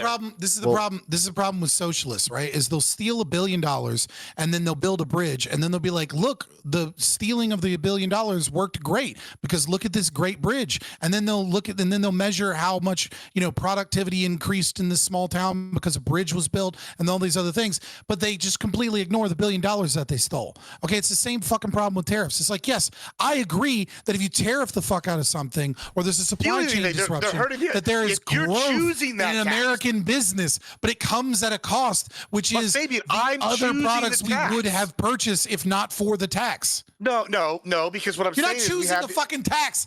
That's not what a tax is. You don't get to choose. If I get to choose taxes, I choose to pay no taxes right now. Well, obviously that's what I'm saying. See how the IRS fucking agrees with me. But if I'm sitting here going, hey, I could buy an alternative American product that does X, Y, Z, and it's made from different resources, and it's cheaper, or we replace this product with. Why is it cheaper? It's cheaper because we tax the other product. And I'm not getting taxed natively, right? If I go and buy that, and I go and buy this product after an initial transition period, and I'm buying this shit, guess what? That's more money Sneaking in a lot pocket. With initial transition period. That's more money in my pocket long term as a consumer and a taxpayer if I don't have to pay capital gains, if I don't have to pay property, if I don't pay income. You do not get more money in your pocket from fucking taxes. What is wrong with you? It's not for taxes. I'm getting I'm not getting taxed because I'm choosing the American product. How do you not get this idea? If there's one product that's tariffed and I choose the American, how do you not get this idea? I mean, it's pretty simple. Look, Gibbs, the fundamental. Nonfon, he has some. Go ahead. Right. So look, it's a fundamental issue again. Is that you just ignoring the sort of gains from trade that exist, right? I understand, you don't think they're real or whatever. You think all these countries are ripping us off if they're ever engaged in trade with us, but you're not thinking about the opportunity cost of not trading with these countries, right? Like obviously sometimes maybe we can build out domestic production or whatever, but that comes at a cost of a bunch of other sectors, right? That comes at a cost of productivity from just not engaging in specialization and not engaging in the general gains from trade. And then look, like that fundamental reason, by the way, is like why part of the reason why tariffs are not like what I would consider a consumption tax, right? They are not a neutral consumption tax because they're only taxing consumption and also capital expenditures and intermediate goods from other countries, right? Like we're favoring one type of consumption over the other. That's not something that you would ideally want in a consumption tax. And again, ideally, you wouldn't want taxing intermediate goods and capital goods as well, because those have a lot of negative effects on productivity, for example. We have a lot of really good evidence that trade just increases productivity. Yeah. You can respond, our friend Gibbs, but then we'll wrap things up. You're muted. Gibbs. I think you're muted. Oh yeah, I feel like we can wrap it up. Like, no, I feel like we kind of already hashed this one out a few times now, though, throughout this period. Nonfon a little bit. I don't know what I'm gonna add that's new to to that response. But yeah, we can just go into closings if you want. I don't know if anyone can hear me. Corey, good. We can hear. Yeah. Oh, Yeah. You sound sick. Oh I yeah, mentioned that. you missed that. Yeah, you missed that part at the start. I'm quite sick. Yeah. yeah, they can it's hear you not on gonna- stream. Thank you so much. Yeah, there just hasn't been a great day, unfortunately. But I really do appreciate this conversation Because of the tariffs, I understand. Well, no, They're harming actually, yeah, us because all. of tariffs. I agree with you on so much on the Couldn't tariffs. afford his cold medicine, man. The thing I wanted to talk about, and I wanted to discuss with I guess Gibbs and Lactoid maybe are the trade deals. I didn't hear your opinion on trade Oh yeah, we Trade didn't deals get into in that. quotes. in quotes. Deals. Because oh my god, I was gonna say Deals. that. But we'll have to discuss that some other time. I appreciate everyone who came through, and Nonfon, thank you for coming through and giving your opinion. You were quite educated. You were given points that I know I couldn't have. You're much more knowledgeable on this particular subject than I am, and so are many of the others on the panel actually. But shout out to you. I hope you enjoyed yourself here. Yeah, of course. Fun time. Okay. Well, we hope to have you back in the future. Thank you, Admiral Gibbs, for coming and being such a good sport. Again, I wanted you to have backup, but I just didn't work out this time. Yeah, it happens. Whatever. Yeah. Hopefully, we can have your friend in the future.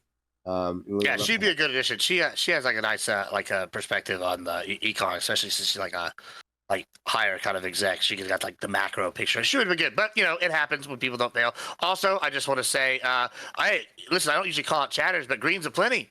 A lot of smack talk, and then when I called you out, a lot of this. Real pressed. Listen, you're gonna run the mouth. Be ready to back it up. Don't be a bitch. But anyway, you can find me everywhere as Admiral Gibbs. Yeah, and guys, before people start heading out, audience members, if you are new, we had a really great conversation on Trump's economy. If you didn't see it, check out the VOD on Twitch or YouTube, and hit the follow button on Twitch and YouTube. So just want to make sure that I get that in before you guys, anyone heads out. I'll give an outro to the other people. Corey, thanks for coming through and giving Gibbs and Lactoid some grief. Always a pleasure to give anybody some grief. Well, except for you, Prime, of course. A quick question to Gibbs: Is spam a luxury product now? I hope not. You know what? If spam becomes a luxury product, I'll tell you, then you'll have me convinced we're in a bad economy. Okay. All right, that's the level. Why level we have to fall. Right. I don't know if that's the level that'll make me indicate that, but that would be a pretty good indicator, I think. But Admiral Gibbs, at least nothing you and I have. Friend, I love spam. Been eating it my whole life. I love spam too. Spam's great. Really? I've never tasted it, but it looks disgusting. I mean, listen, not everything that's good tastes good. It's good, all right? I need to track this. And if I remember correctly, you hate chocolate, but spam, number one. Oh, spam's fire, bro. Yeah, oh, you're talking to me, Corey, right? Yes. Yes, indeed. I do hate chocolate. It's awful. Y'all motherfuckers Yes, are all indeed, I gonna do have love gout. Spam. Those fucking spam. And yes, indeed, I do eat ass. So I mean, that's what my taste buds like. You like what you like. I mean, like what I like, love what I like. But thank you, Corey, for for being here and being such a good, great member of the community. Thank you, Scott, for coming through, friend. Really enjoyed your takes. We had some disagreements. I would have loved to have been able to jump in a bit there, but I thought, like, obviously very well presented. Did a great job, fighting your fight like you usually do. So thank you. Yeah, I'm Scott. Follow me on Fabian Liberty. YouTube. Stop fucking following my Twitch. Every time I fucking like follow me, I get like 4 or 5 people that like subscribe. Just come back, bro. It's growing. We're growing again, dude. I do not want to go on Twitch, man. I love Twitch. I love the platform's like uses, right?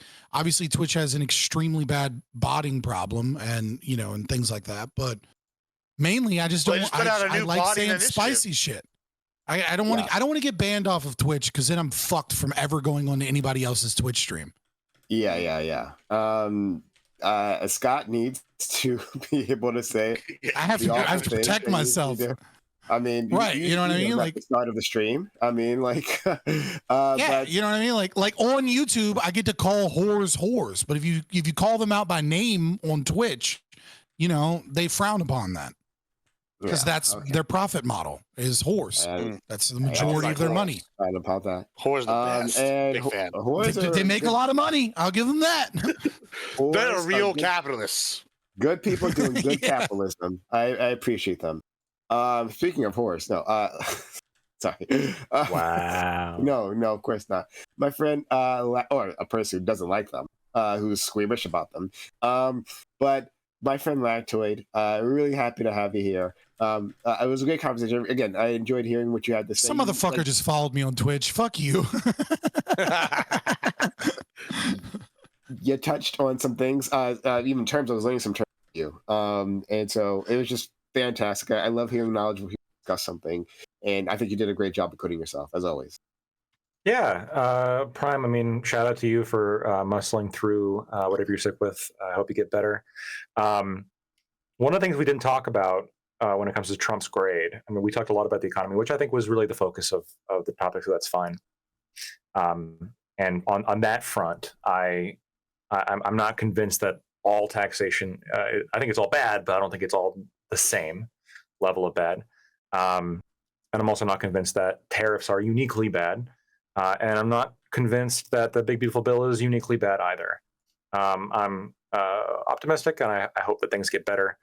But one of the things we didn't talk about was geopolitics, which I know some people just find to be absolutely horrifically boring. But I think it's relevant to bring up that this coming Friday, there is a slated meeting between Trump and Vladimir Putin to hopefully resolve the war in Ukraine.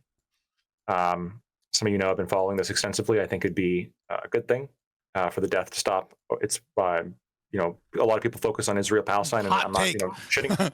I'm not. Yeah, I know, hot take. A lot of people focus on Israel Palestine, but when you look at the number of casualties, it's not as much compared to it fits the left. Can I ask you a question, Lactoid? Well, also a much smaller country. Lactoid, after this meeting, if Russian nationalists start calling for the re-annexation of Alaska, and suddenly ethnic Russians appear in Alaska and they try to reclaim it, will you stand with me and call for the full-scale invasion of the new USSR? No. Oh, so you will let them annex Alaska? Stop. I'm not gonna let anybody annex Alaska, and I'm not gonna do a full-on invasion. Well, if they try with the ethnic Russians, they're not gonna. It's not gonna happen. It's not gonna happen. Ancestral land. Trump just recently mediated a peace deal between Armenia and Azerbaijan. So that's what cool. about worst case scenario? Would you condition it then? What if this happens? It wasn't necessarily a peace deal. If it happens, what will you do? It's a peace deal. No, but we would defend Alaska. We would defend Alaska. We're not invading Russia. Why wouldn't we take over their fucking peninsula over there on the other side if they try to invade ours? You got to learn a lesson. You're not okay with us taking over. What is it, Camacho? No, I'm not okay with us invading a nuclear power. Yeah, And I wanted to end. wow. I wanted to end. I wanted to end. Pussy Yeah, I know. Lactoid. Crazy. And I wanted to end. He wants to let him have Alaska, is what he's saying. Yeah. You can find me at LactoidTV on Twitch, Twitter, and YouTube. And rest in peace, Econoplay. Oh, he died? No. Retired. He retired. Oh No, he yeah, retired. Basically, he got exposed for being the communist piece of shit that he is. So then he decided he was I don't think that's couldn't true. deal with people being mean to him on Okay. the internet. Not He's at a all socialist, true. just like Lactoid. Too much harassment. No, he's not a socialist, just like That's not Lactoid. even what it said. Lactoid is a well-meaning socialist. Econoboy isn't. Well, I am a malicious socialist. That's true. But okay, so we'll leave that alone. I hope I wish well to a Boy. But also, I do too, which means he would drop the socialism and become a good man. You know who I care about on this panel? Well, all of you, really, I do. I mean, I'm just getting to know you, Nonfon, but you're cool. But I really, of course, appreciate and love my friend Scott, right? So, having Scott in mind, we're going to raid a channel. His Twitch channel.